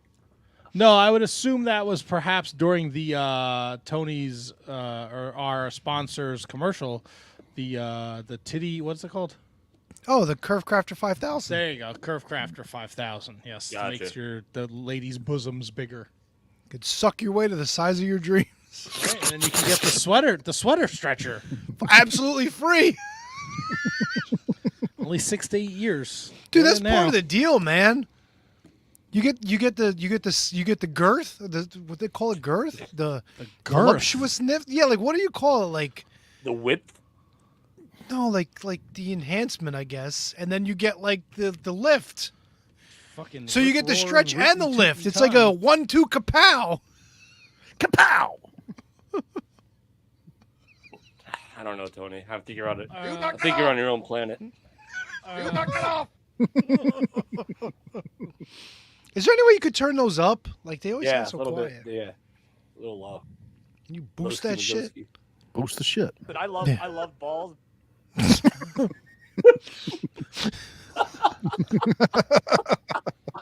See what I could do. I'll work on it. Get in. It's my next project. I fixed WrestleMania Madness is still going on. We are at the Sweet 16 now. I just posted a new video this afternoon. So if you're not subscribed to YouTube, what? I watched it. Okay. You do what a did I great do? job. What did I do wrong? One bit of constructive criticism. Oh boy. I think everybody knows it's a WrestleMania tournament. I think you've said WrestleMania no less than 470 times during the episode. Gotta hammer it in there. Just say it's like 2 versus 23 or, like 35 versus 17. WrestleMania 2 versus WrestleMania 3. WrestleMania 4 beat WrestleMania 5. WrestleMania 6 is in the next tournament. It's like, Nah, you don't have to say couldn't it dis- so much, man. Couldn't disagree with you more, Tony. I'm with Matt on this. The room is split. HK, you're the deciding factor. What should I do? Well, I haven't gotten a chance to watch the video yet. So I will say this. Is it always WrestleMania or do you throw a Mania in there from time to time? I'd be lying if I could remember, even if it was Okay. only I fucking don't 5 think hours he ago. did. Okay. But to Matt's point, you have to hammer it home. Like, I agree with him 100%. Mania Madness. I don't fucking know, man. Yeah. Al confirms the wife heard the Curve Crafter. He was laughing his balls off. Scott George, no one needs heavy honkers. I tend to disagree with you, sir. Big old heavy honker guy. Sometimes large fun bags are just more fun. Bags. Isolate that, Scott George. How you like that, apple? No, not Scott George. Whatever. Mike Peterson does it. Mike Peterson No. does that. That's right. Eric Kathy Freed. Hummer? Eric Freed. Gee whiz. I get them confused all the time. I'm sorry. Doesn't matter.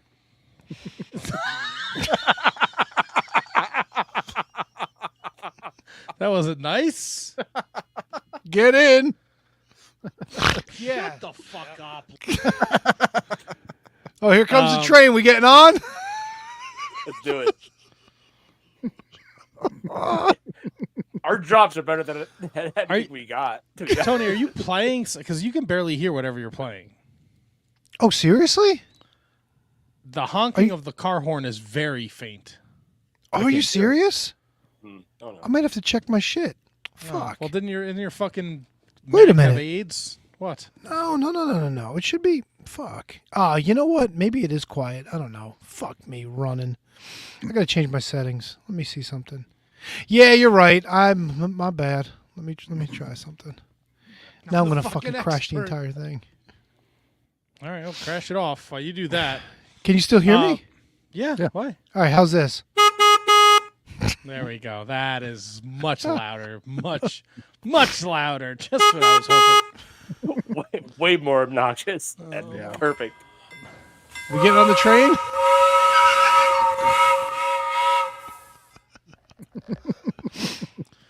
Oh my god. What's the matter, bro? Why do you have like fucking like random fucking vehicle sounds? When I updated Farrago, all this Fucking stuff made its way on here. transportationsounds.com. Is that what you did all fucking day? Yeah, that's exactly what He looked it up is. trans sounds, and that's what he got. It wasn't the trans sounds I was expecting. Nope. I'm gonna leave that one alone. I'm not here if you need me. Do you prefer to gobble knobs? Tip the waitress. Try the veal.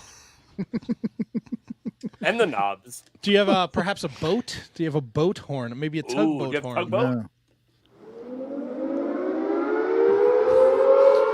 You're tuned in to the Mark Order Podcast.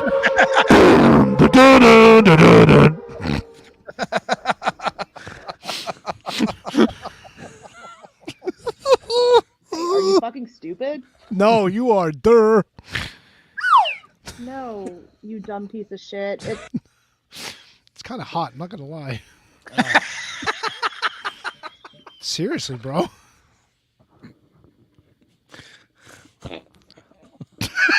I don't know where to go. I would like to talk more wrestling, but I don't know where to go from here. Is that a barking dog?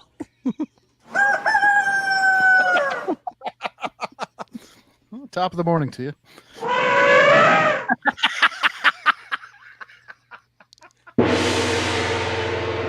Oh, here comes Bull Nakano. Thank you. Kat Tanaka and Hakushi. From Japan. Holy shit. Well, see you later. Well, I feel like a dick. I've been playing these sounds all night. Nobody enjoyed them. Nobody could hear them. Oh, fuck Thank me God. running. Fuck you running indeed. Perhaps what? put a bow on. Let's put a bow on anything else from AEW this weekend. I thought Danielson and Shibata was fantastic. If you're a New Japan fan, you will thoroughly enjoy it. No, get down, Nelly. If you're not a New Japan fan, you probably hated it. The Ospreay promo from Dynamite was awesome. I thought I'm telling you, he's like a megastar. Part of me wishes he went to WWE. Because I really think that he would be. I'm telling you right now, his music, his Ospreay rivals Cody Rhodes. Whoa, it's right there. His song is Ospreay. Well, no, it takes a little while to get there, but when they do it, the crowd eats it up. I'm telling you right now, he's a megastar, dude.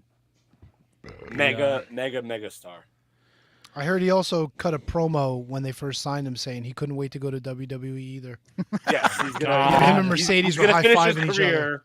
He's gonna finish his career at WWE. That's what he said. Jesus and also, I Christ. think Daniel Bryan said that. I think Jericho. Kenny Omega also said he was gonna go to WWE one day, and Okada, of course, obviously chimed in, and Chris Jericho as well.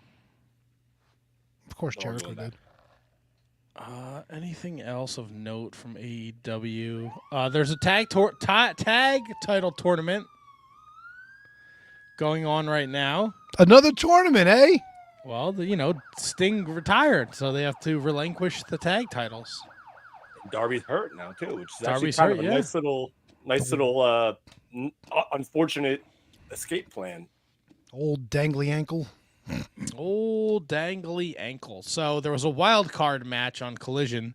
Winner gets into the tournament, and the Infantry defeated the House of Black with the help of Mark Briscoe. Wait. Who is the Infantry? Sean Dean and Carly Bravo, excuse me. Who? Bravo. Charlie Bravo. Shield. Foxtrot. Sean Dean and Carly Bravo. Who are they? They're the Infantry. Wait, Sean Dean sounds familiar. Who's Charlie Bravo? Carly Bravo. Who's Carly Bravo? Yeah, who gives a shit? Who's Bravo? They're a tag team. Yeah, they've been around for a while. Great answer. I don't know what you want. Like the wrestlers. Who are they? Where are they from? Where would I know them? Sean Dean has been an AEW guy since almost the beginning. Is that true? Yes. Yeah. He was like a year or two in, wasn't he? He was like a He's dark guy. He's the one that always annoyed me because I'm pretty sure he was the one that was wearing like the singlet, but it wasn't. He didn't use the straps on his like.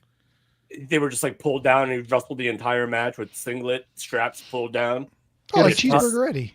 He had a spotlight on him for like 3 weeks. He got a win over MJF by countout. Oh my God, I thought you were going to say Jericho.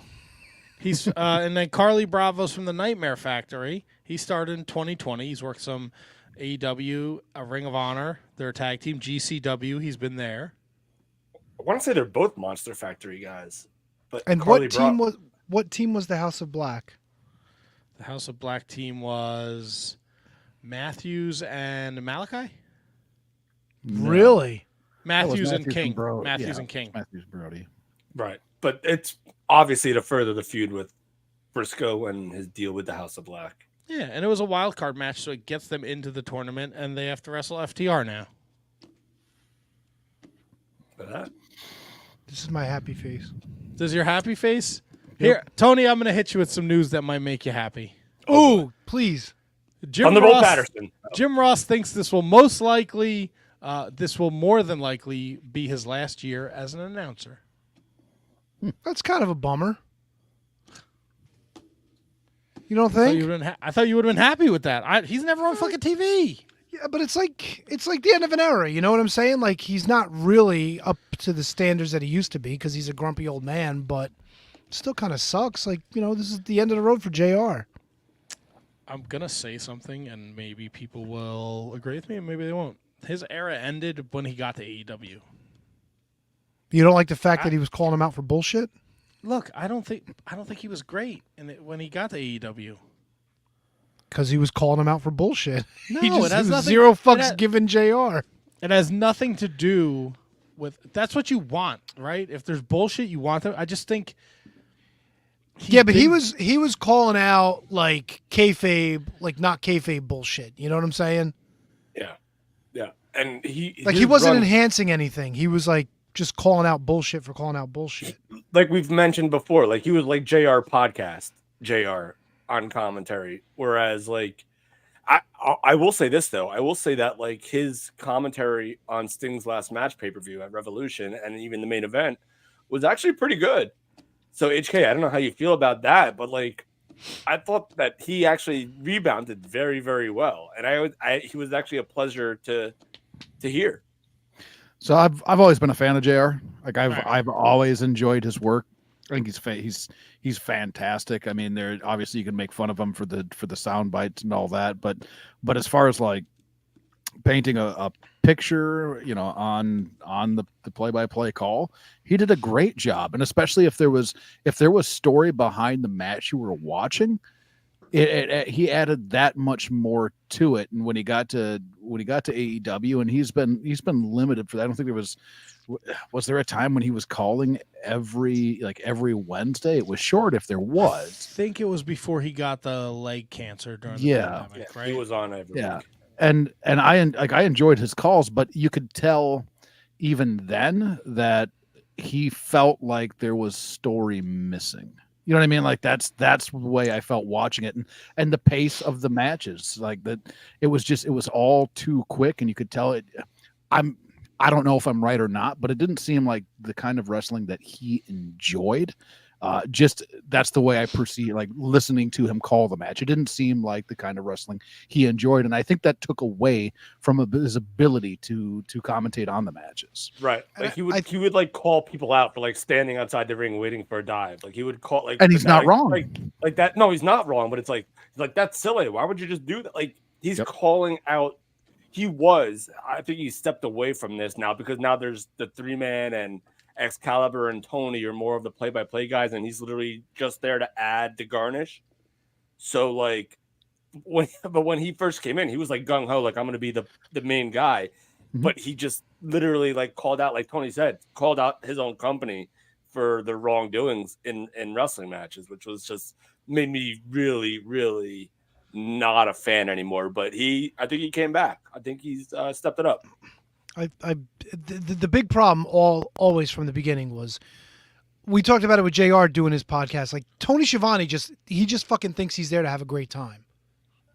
Like, he's constantly like breaking kayfabe. They look like they're having fun, and like, no, call the match. And Sockface doesn't fucking do him any favors because he jumps right in with him. He's like, yeah, Tony, they're having a great time. He won 45 titles in Japan last year. It's like, nobody cares. Tell the story. You want to build up the guys, give them vignettes. You know what I'm saying? Like, tell the story, man. Like, I get it. JR probably felt like he didn't fit in. He's probably grumpy old JR. Calling out stupidity, but shouldn't have been calling out stupidity. Like, you're there to sell the product. Sometimes you just got to go, but a lot of the times it's like, even if it looks like dog shit, you got to fucking call it like it's the greatest thing in the world, you know? Right. But you can't always put the shine on it, but you kind of have to, like, you know, oh, maybe he didn't get all of it, you know? Right, but I mean, to your point, like, Tony does that more than enough for everybody. Oh, he's the fucking worst. Constantly. He's It's the like, worst. we got the greatest matches you'll ever see and the greatest Having a show great you'll ever time. see. Everything's great. You'll never find greater wrestling than this in any greater state, in any greater country, or any greater planet than right here in AEW, because everything's so fucking great. I mean, Give me he that did shit. that with He's fucking also a WC. big- He did that in WCW too. So let's not act like Yeah, this but- is like but- a new shtick. He did. But to further HK, though, he also is, like, egregiously breaking kayfabe every time he talks. Like, he's not telling the story at all. He's just like, hey, having fun. Can you believe it? He didn't even protect himself. What the fuck are you talking about, dude? Just shut up. But that not protecting yourself can also be construed as kayfabe, because if you're falling, right? Like, if you're falling, you want to protect yourself. Like, No, in you take regular the life. move. That's In that- regular life, you're trying to protect yourself. This from isn't regular falling. life, dude. This is wrestling. If But somebody's it makes giving you a it real, suplex, though. you got to take the suplex. That's it. Right. You don't But give when away Miss- the magic. Wouldn't When you Miss want Elizabeth is the secret weapon, she's really a secret weapon. Bro, her hiney was showing and them bloomers that she had on. I was Heidi distracted. not showing. God damn it. I was distracted. Bro, she had some fucking stems. Come on now. With them heels on, with them red fucking drawers. Nothing. He does nothing. Wait, let me see if I got an animal to fucking make that important. Oh, wait, maybe that's not the one I wanted. And it's so fucking stupid. Goddamn Maj, DiBiase, and fucking Hulkster are all wearing potentially less than Liz is. You can see more of them. And all of a sudden she takes off her skirt and Yeah, hold but- on, Not everybody. penis, though. But you gotta remember the thing She about. didn't have a penis. Yeah. Can we write that down? That's in contention. Like, as much as we love wrestling, like, seeing guys in like tights doesn't necessarily appeal to me. It's just something that you just get used to and get accustomed to. Okay, Yeah, but when you Liz watch were any wrestling. of the ladies wrestlers by Yeah, that but- time. Yeah, but Liz Any was of, look always, at any of them. but she was always known for being like, not like a prude, but she was always covered up. Like, she always had a nice dress on. She always dressed like a proper woman, like a Southern gal would, you know? And then here she is ripping off that skirt and showing them panties. Come on, dude. That was like a kind of moment, you know? Even it caught Jesse off guard. Caught Andre off guard. Him and his fucking baby in his drawers. And that was her Dog moment, is and that's why bigger than Slick is her. better. That's why Slick is better. You can't tell me one fucking thing Slick did that stuck with you for the rest of your life. I remember Tito What? Santana Jive ripping Soul his fucking Bro? shirt off. How about that? Yeah, Jive He Soul didn't Bro's write a- the fucking song. He just sung He it. fucking killed it. He really didn't. Fucking killed what's it. his nuts stole that from Captain He Chameleon. had a fucking character. What was his character? No, Slick was a great character. Right. Liz was fucking nothing. Oh, come on, nothing. Liz was dude, the really. first lady of professional wrestling. What I'm about not going to go Missy with Hyatt? nothing, but Slick was better.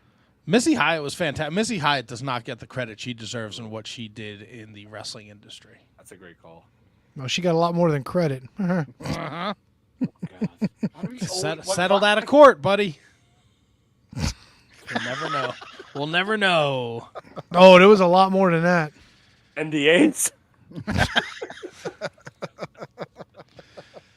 Was she with Eddie Gilbert, Road Warrior Hawk, Jason Hervey, Mark Gastineau? Mark Gastineau, the Jet? Yeah. Yeah. Exchange? Yeah. She was with, fuck, who else was she Was with? was KM on that list too? I know there might have been a No, possibility. nope, there. nope. Maybe after, like later in life, Missy Hyatt? I don't think so. Let's see. Missy's a national treasure.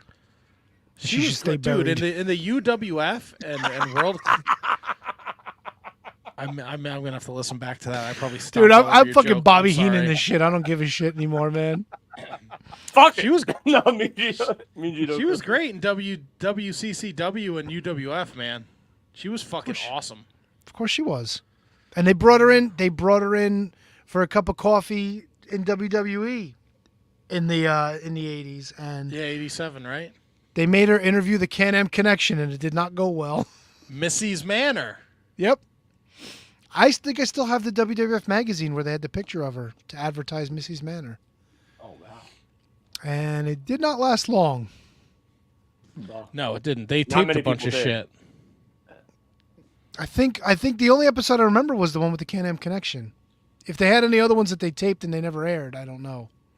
Missy's Manor.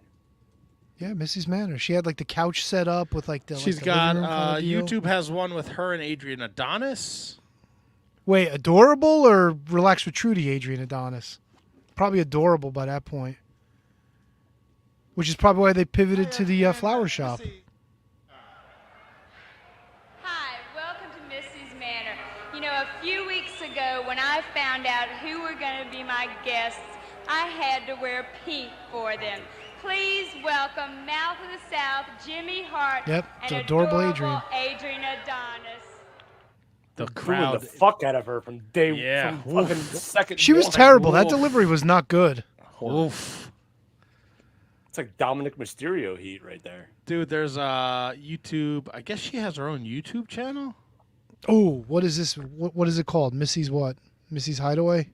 MissyHyatt.net. She's got the one up there with her and Savage and Elizabeth. Do they have pictures of her and Sonny with eggs on them? I'm pretty sure I still have that VHS. Don't we have the fucking VHS tape? I have it. Yeah, I got one over here that allegedly Sonny said that wasn't her autograph. Big surprise. Dude, she's got all her Missy's Manors are up there. The one with Heenan, the one with Honky Tonk Man. Wait, Can-Am. MissyHyatt.net? Yes. The Honky Tonk With an Man? E at the end of Hyatt? Oh, wait. Fuck. Missy HYATT.net. Yeah, I put that in. It wasn't coming up. It was like, sorry, this site doesn't exist. MISSYHYAT. This is her account on YouTube. Oh, it's not her website. No, I don't No, think she has them for sale. Like that's on her YouTube. And there's probably another Linksky McGinksky on there. YouTube.com at MissyHyatt.net. All That's right. where all the shit is. All the shit. All the Missy Manor interviews. What year do you think that profile picture's from? Yeah, I'm Facebook friends with her, I think. No. Missy? The picture she uses for her YouTube channel. Oh, that's back in the day, maybe. That's right. Back in the day. Check, Tony, look at your calendar for back in the day. It's a long time ago, Kev. Missy Hyatt? 86. I'm not even. Oh, looking Missy's at it. Manor. Missy Hyatt interviews Randy Savage and Elizabeth. I just fucking said that. I'm sorry, I wasn't paying attention. I was trying to figure out why I wasn't able to open a website. Bro, she interviewed. Oh my God, she interviewed Ken Patera. No wonder this show didn't last. Holy I shit! think I follow her on Instagram, too. Of course you I do, you do. fucking ghoul. Why? It's Missy Hyatt, man. I want to see what she's up to. I'll get her on the show. You're a legend. Just please The do that. real Missy Hyatt. Let's see. She legit is a legend, let's be honest. Yeah. 100%. She should, like, if Hall of Fame times were worthy? different, she would be in the Hall of Fame, 100%. Easily. Oh, she's looking good. She roasted She roasted Terry Funk. Oh. Told him to suck eggs. off of me and Sonny.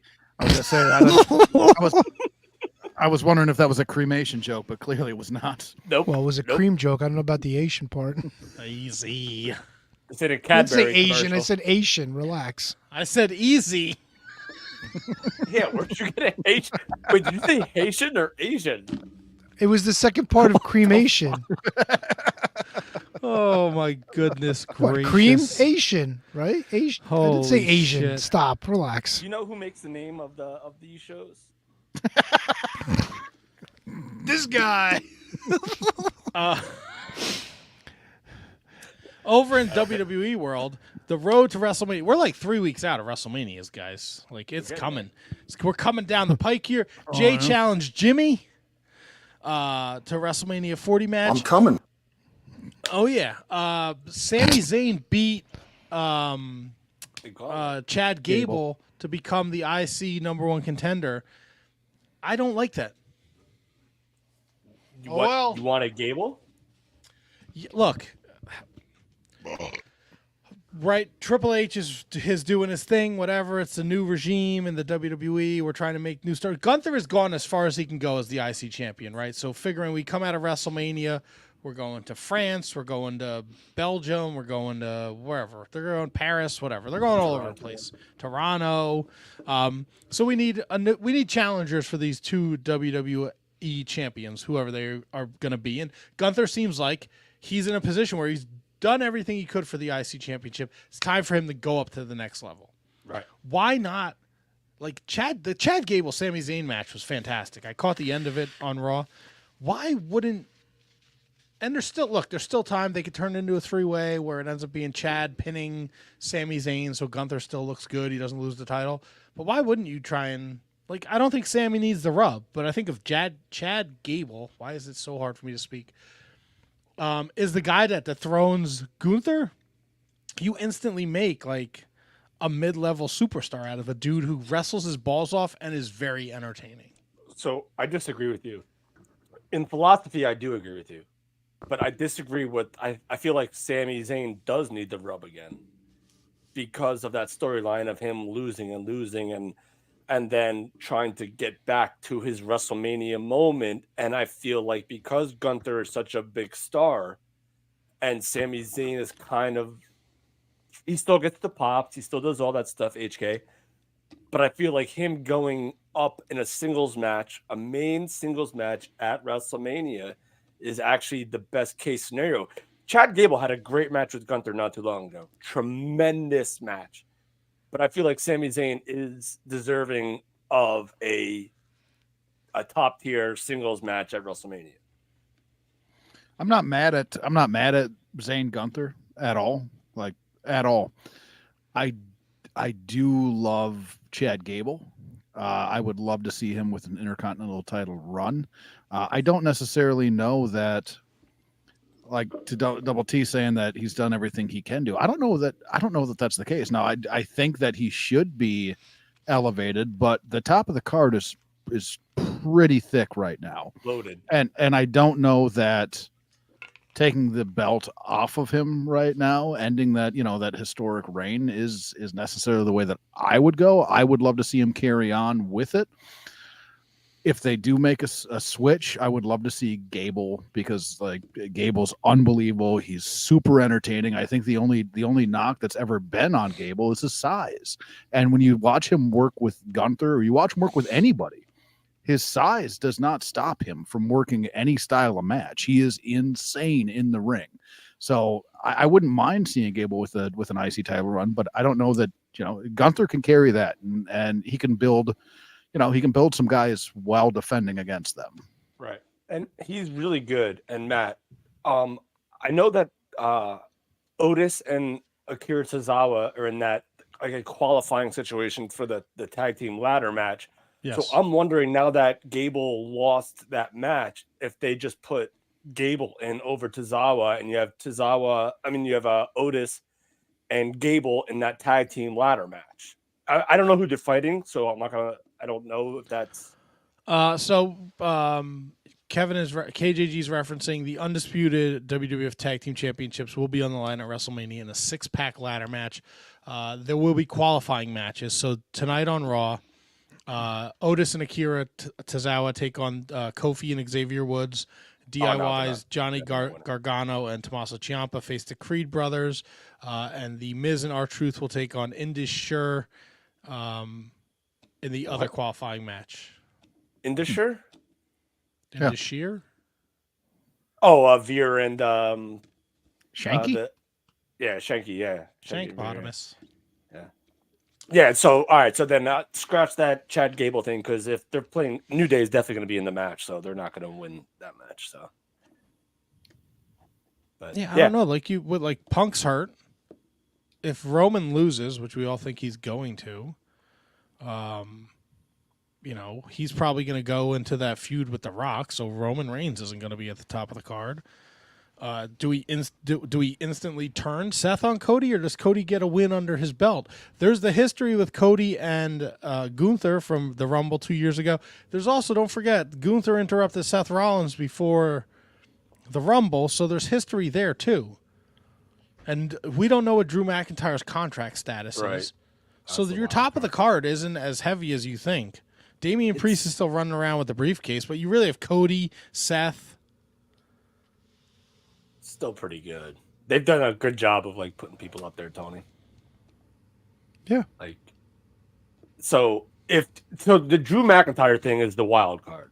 I fully expect Drew McIntyre to beat Seth Rollins if and only if he's under a new deal. And then they'll have the rematch at the next pay-per-view. And then he'll hold it until CM Punk comes back. And if he can remain healthy, CM Punk will beat Drew McIntyre later this year, early next year. So that's how I see things going. But again, that's just my opinion. Go ahead, Kev. No, it just all depends on Drew's contract, to be honest with you, in terms of the World Heavyweight Championship.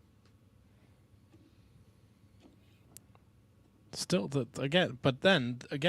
top of the card is still not. Punk's out. The Roman's going to go away. So you have Cody, you have Seth, you have Drew. You have Kevin Owens.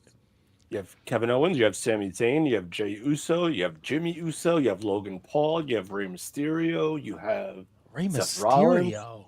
LA Knight. LA Knight. AJ Styles. Randy Orton. You have top guys still there. It's loaded, dude.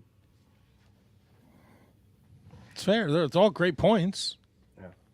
But, a lot of those guys are doing other, I feel like they've all taken that next step. Right? Bobby Lashley. Sorry, Matt. No, with the exception of Jimmy and Jay, they haven't really had a singles run, right? Sammy's had his run. Owens has had his run. Orton is a legend. AJ Styles is a legend.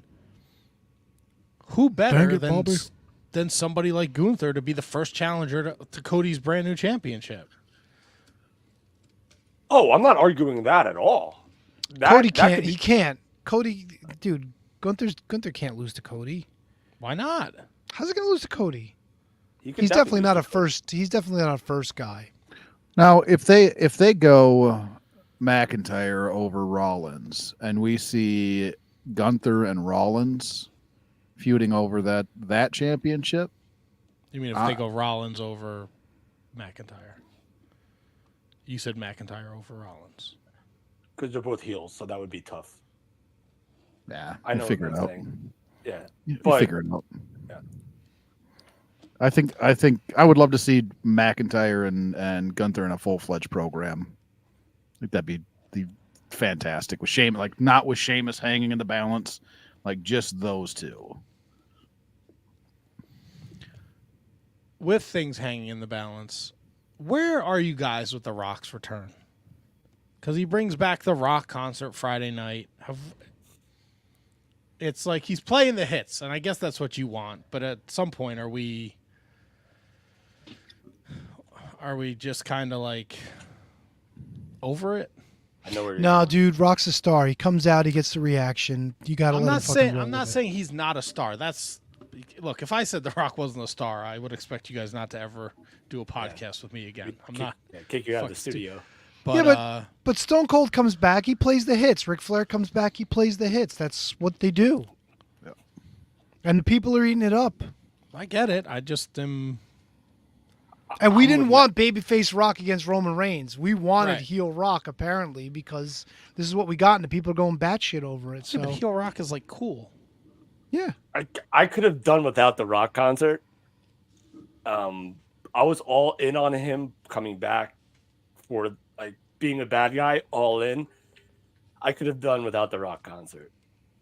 Like, be serious, bad guy, fuck Cody Rhodes, Rock, and not like corny what we did as a babyface Rock, even though he did it as a heel too. But like, oof, I was not. I like I said, I could have done without the Rock concert. I don't mind old, him being man. there. I don't mind him being there. It's not. It's not about him being there. It's him like the Rock concert. Like, he's a heel and he's supposed to be a badass, but then the Rock concert is eliciting like people giggling and laughing and cheering for him when he's Saying like that I love you. taking shot at Cody, taking shot at Seth. Your wife's more popular than you are. Dusty's youngest son turned out to be a little too weird, like a Stardust reference. Like, I don't know, man. Like, I feel like what we all envisioned for the Cody Roman feud. Like, I think we expected it to live up to the hype that it was last year, and this just kind of feels like they did some great shit, but now it's like, I don't know. I'm just not really fucking excited for it. I'm with you, man. Like, a lot of the bloom fell off the rose for me, to be honest with you, and I feel like a lot of it has to do with The Rock. Like, they didn't have anything broken, so like, why fix it with why try and fix it with The Rock? Like, And I think part of it is that he's there. He's been on like the last 3 SmackDowns, right? Right. He's around. But it's just like it's a different vibe that I'm getting, and it's just instinct. It's not anything that he's done wrong. Possibly it's not anything that WWE's done wrong that I know of. I wonder though how much input, and Matt, I think you may have brought this up in like a conversation in the text, how much input he has on creative, if any. And it's just since he's been back, it's been less than what it was before. Like, Cody Rhodes and Roman, that's it. All the story is Cody finishing the story. I get it. Rock is back. He's the biggest star in the world. You have to include him if you can. But as a wrestling fan and not an entertainment fan, it takes away from what Cody and Roman had built. And it's not taking away that much, but like, even like the stipulations, bloodline rule, like that wouldn't have happened if Rock didn't come back. Bloodline rules, like that sort of weird stipulation, Tony, like that wouldn't have happened if Rock didn't come back. I don't think, because it didn't make sense. yeah, and it all goes back to we actually got an explanation as to why Cody was giving up that spot to begin with. We finally got an explanation where Cody was like, The Rock got in his ear and said, this is what's best for business. And he kind of thought about it, and he thought maybe he's right. Maybe this is what's best for business. So he stepped aside. So we actually got, I don't know if you think it's a great reason, but we finally got a reason. So at least we got something. And I do appreciate the sowing of the seeds where The Rock just keeps coming out and saying, I'm the boss, I'm in charge. Because you know it's coming to a head with Triple H sooner or later. They've already got the seeds sown. Now, Triple H ain't going to wrestle, but could lead to a power struggle. It's like a Bobby Lashley Umaga match. Loser gets their head shaved. Umaga. Umaga. God, this is like it's becoming way too. I'm not gonna say way too, but like it's more like Triple H era than it needs to be. Like it seems like Vince McMahon is booking again. Basically, is what it comes to. MB says Cody is feuding more with The Rock than he is with Roman Reigns leading into Mania, and that's my main issue with The Rock's involvement with this story. Roman feels like an afterthought right now. He's not wrong. Yeah, no, he's not wrong. He's not wrong. So, you know how, and obviously it's different just based heel and face, but towards the end of Hogan's run in WWE, right, where the fans just kind of quit caring so much about him. Do you think we're getting to that point now with Roman? I think we're at that point last year after WrestleMania. Okay. I'm gonna say no, but I think that The Rock's involvement doesn't help him. He definitely overshadows. Yeah, Roman. the crowd still pops as soon as that Bloodline music hits. It's insane. And now, good or bad or indifferent, he's a bad guy. The crowd really shouldn't pop. They should just boo him. But he still gets the reactions, 100%. Yeah, look, I was, when they, it's been a roller coaster since the Rumble, right? We've had Cody's not going to challenge Roman. Cody's going to challenge Roman. The press conference in Vegas with The Rock cursing at Triple H and the slap. Like, there's been really good stuff, but then it's kind of like, again, Matthew Birch makes a great point. Like, who's Cody really feuding with here? Right. Yeah, the slap to The Rock was good because it was the receipt. Right, but then The Rock coming out and doing this rock concert on Friday night, like, Roman's not doing fucking rock concerts, it's out of place. Yeah, there's a means to an end. We're going to get our moment at WrestleMania. Cody's going to win the championship. The Rock's going to turn on Roman. They'll give us fucking Roman Rock in Cleveland at SummerSlam. Right. And they painted themselves into like a weird corner that I don't think we've ever seen before. When you have like your legit top guy, Roman Reigns, and then all of a sudden the biggest star of all time, other than Stone Cold and maybe Hulk, comes back. So now you have to use him and you have to like integrate him into your biggest season of the year. And it's just, it started off great, except for him inserting himself into the match, and then him turning heel was great. But it's just like, oof, the Rock concert was like, they jumped the shark is basically what they did. Could you have integrated him into Jimmy and Jay? I would rather him being integrated into Seth Rollins, to be honest with you.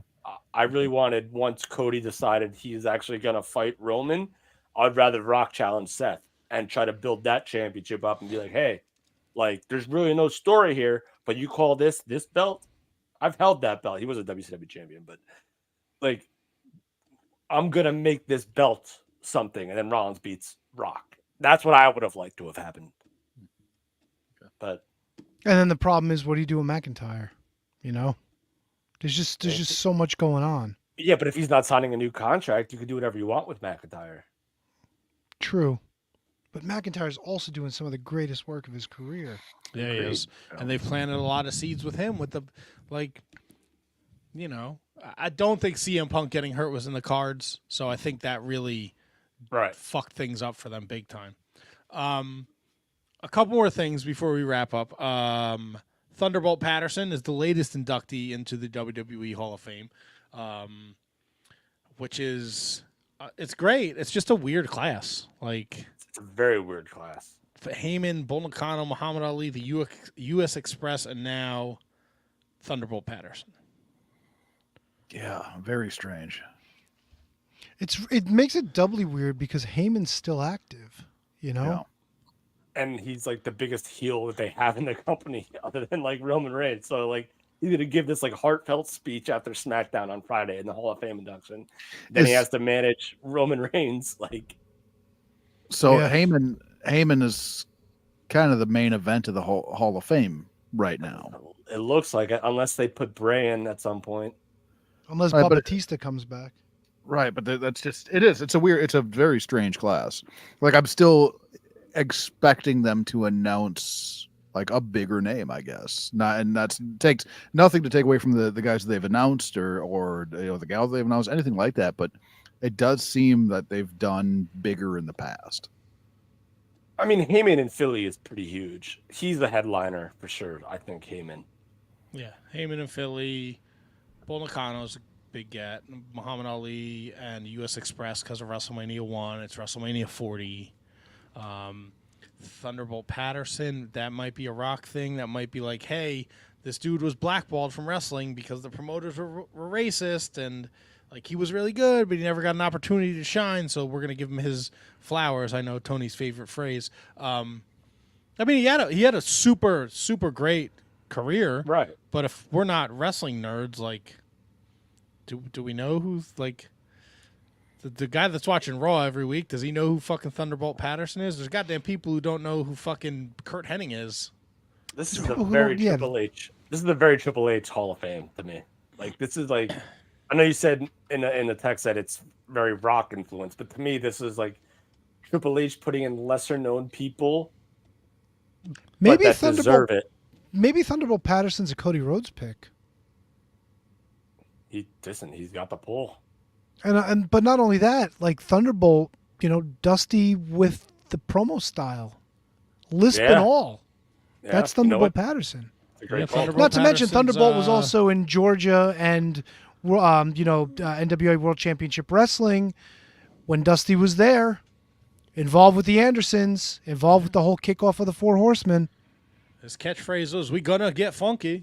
Yeah, well, how could you not get funky in the Hall of Fame? Fair enough. It's a great call, Tony.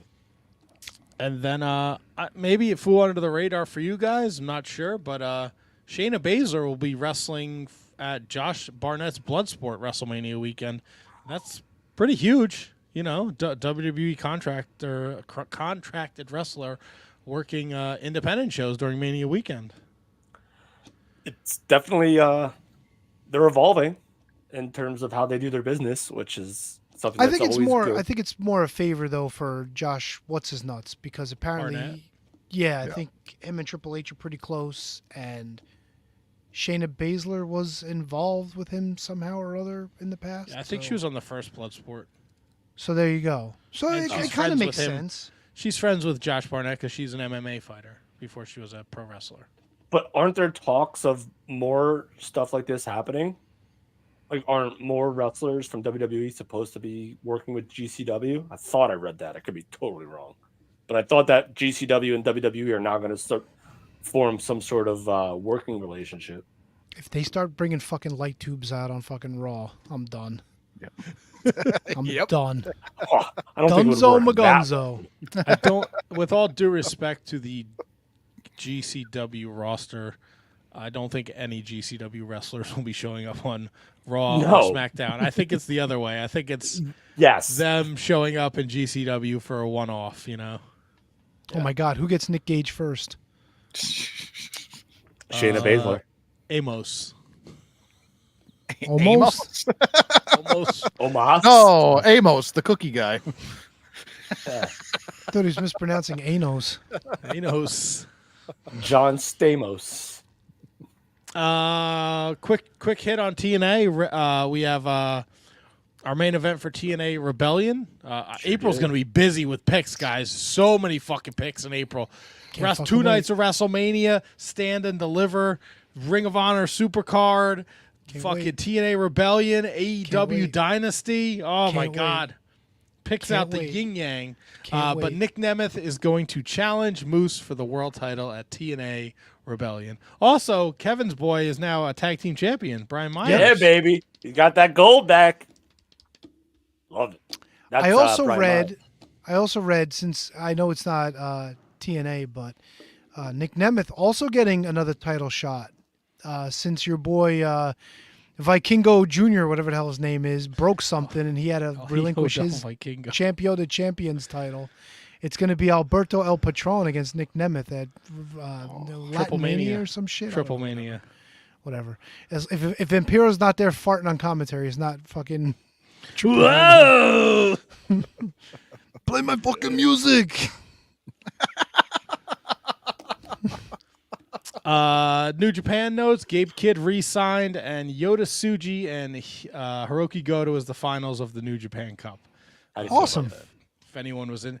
Well, David Finlay was supposed to wrestle Hiroki Goto, but he had to miss the match because he was sick. So I feel like it was going to be Tsuji and Finlay in the finals. But if Tsuji wins, that makes a great story with Naito, since they're LIJ stablemates. And maybe we can move in the right direction with New Japan, because this last 2.5 months has been fucking rough. Real rough. Are people still butthurt about Matt Riddle? Look, man, it's just, I don't know. I don't understand why you're putting championships on people who aren't ever there. Like, Nick Nemeth isn't there. Matt Riddle's not there. Tony Khan told him to. Eddie Kingston's not there. Like, what are we doing here, guys? Gesundheit, Tony. Sorry, I'm a little boogery. It's okay. You are allowed to be boogery. So that was just a little this and that with TNA and New Japan. I know it's running late, so it's 9:30. Anything else you guys want to talk about? I don't know if Tony had any time to look at that NDA I sent you. If you want to, I mean, I did, but it looks like, I don't know. Why did she reach? The question is, why did this woman reach out to AEW? He was working there at the time. Yeah, but was he doing something like I don't know, like the only reason that they would give a shit is if she brought up or knew something about AEW business, you know? It's shady that they decided to pay her $40,000 and sign an NDA. Yeah. Is that weird, or is that a common thing that happens in business? No, there had to have been some reason for that, to protect some information that they don't want to get out. Right. It doesn't necessarily. I mean, the fact that it involves BJ Whitmer obviously leads you to believe that it's something nefarious, but NDAs in amongst themselves are not uncommon.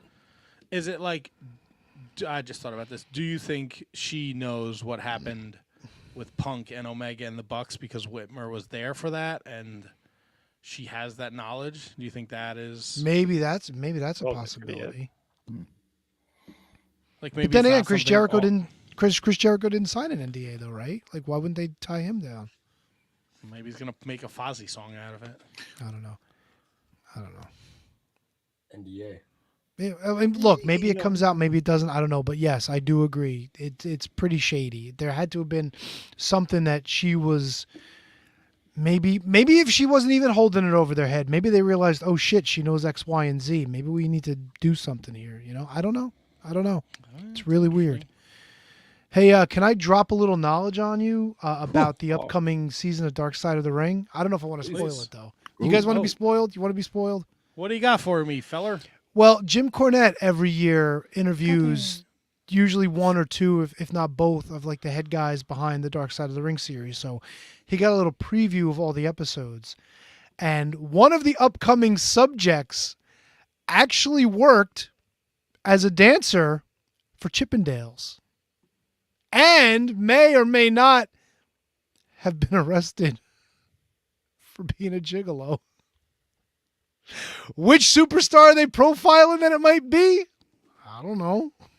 You want to play the guessing game? I mean, they already did Buff. Did you, KGG, did you watch Buff? I did watch Buff. HK? Watched it twice. Do you believe that he didn't know what was going on Showtime when he showed up for that fucking show? I think he is absolutely full of shit every way you can cut it. Yeah. I'm sorry, like, called him out on it too, by the way. Throughout the entire episode, and like the first time I watched it, Molly caught some of it with me, and like not even thinking out loud, I said, "Fuck you," and she's like, "What?" And I was like, "This guy's so full of shit. He's gonna be the biggest wrestling star ever." Fuck off, man. Never was he gonna be the biggest wrestling star ever. And the other thing about it too, like I couldn't. All respect to Missy Hyatt. Couldn't stand her in this episode. Couldn't stand. Oh, he is Fabu. Missy, you should be a scout. Shut up. You fucking Buff Bagwell. You were never going to be the biggest star. Was never going to happen. I don't know. Like, how delusional is this motherfucker? It's just bad luck. He's just had bad luck his entire. No, he made bad fucking decisions. That's what he's done. Go have your mom hold your dick skin and shave your balls, jack off. Scott George, write that down. Not Scott. Whatever. Eric Freed. Fucking like Freed. There you go. And like I didn't mind Buff. Plug for Bagwell Nattering with E, by the way. Plug his show. as a performer, didn't mind it, but then like he's like, oh, and then I wrestled one match in WWE. I didn't think it was a bad. Fuck you, man. You got fired because your mom called in sick for you. You're a fucking adult. Grow up. No, just bad luck. I've just had bad luck. No, you fucking haven't. Oh, So man. you're big Buff Bagwell fan. Buffy Bags, baby. I enjoyed him as a performer, and I still enjoy his work as a performer. Like I can go back and watch Buff stuff and enjoy it. But as far as like the bullshit that he is spewing, it fucking blows my mind. It blows my fucking mind. That Kevin KJG is doing. I did not know Scotty Riggs was living out of his fucking car. His name is I think Riggs. I think he did the podcast from his car. He likes to call it his mobile home. Yeah, I think as we were talking to him, he was getting gas and then just took a nap. We've had the American males on our show. It's funny, HK, long before you were part of the Wizards, he came on the show and lied to us, and it ended up in a press release, and then later was interviewed by somebody, and they played that clip back, and he backpedaled like a cornerback that just signed. Oh, and they asked Eric deal. Bischoff about it. Eric Bischoff was like, I've never talked to this man about this. He's full of shit. He just It was got a lot of views. Yeah. I mean, I watched it twice just because like I wanted to go back and make sure I didn't miss something. Like in the end where he was like, "Ha, gotcha." No, there wasn't a ha, gotcha. He believes the bullshit that he's spewing. I mean, he is a agree with you wrestler. in one aspect that I feel like he could have been a huge. He could have been world. If Scott Steiner wasn't in WCW, Buff Bagwell would have been world champion. Eventually. Look, babyface Marcus Alexander Bagwell. Like I was a huge fucking fan of that when he teamed with Scorpio and they were a tag team. Yeah, they were awesome. He was also with the Patriot before that, wasn't he? Yeah. No, after that. And I liked American Around the same Males time. when he fell in with the NWO.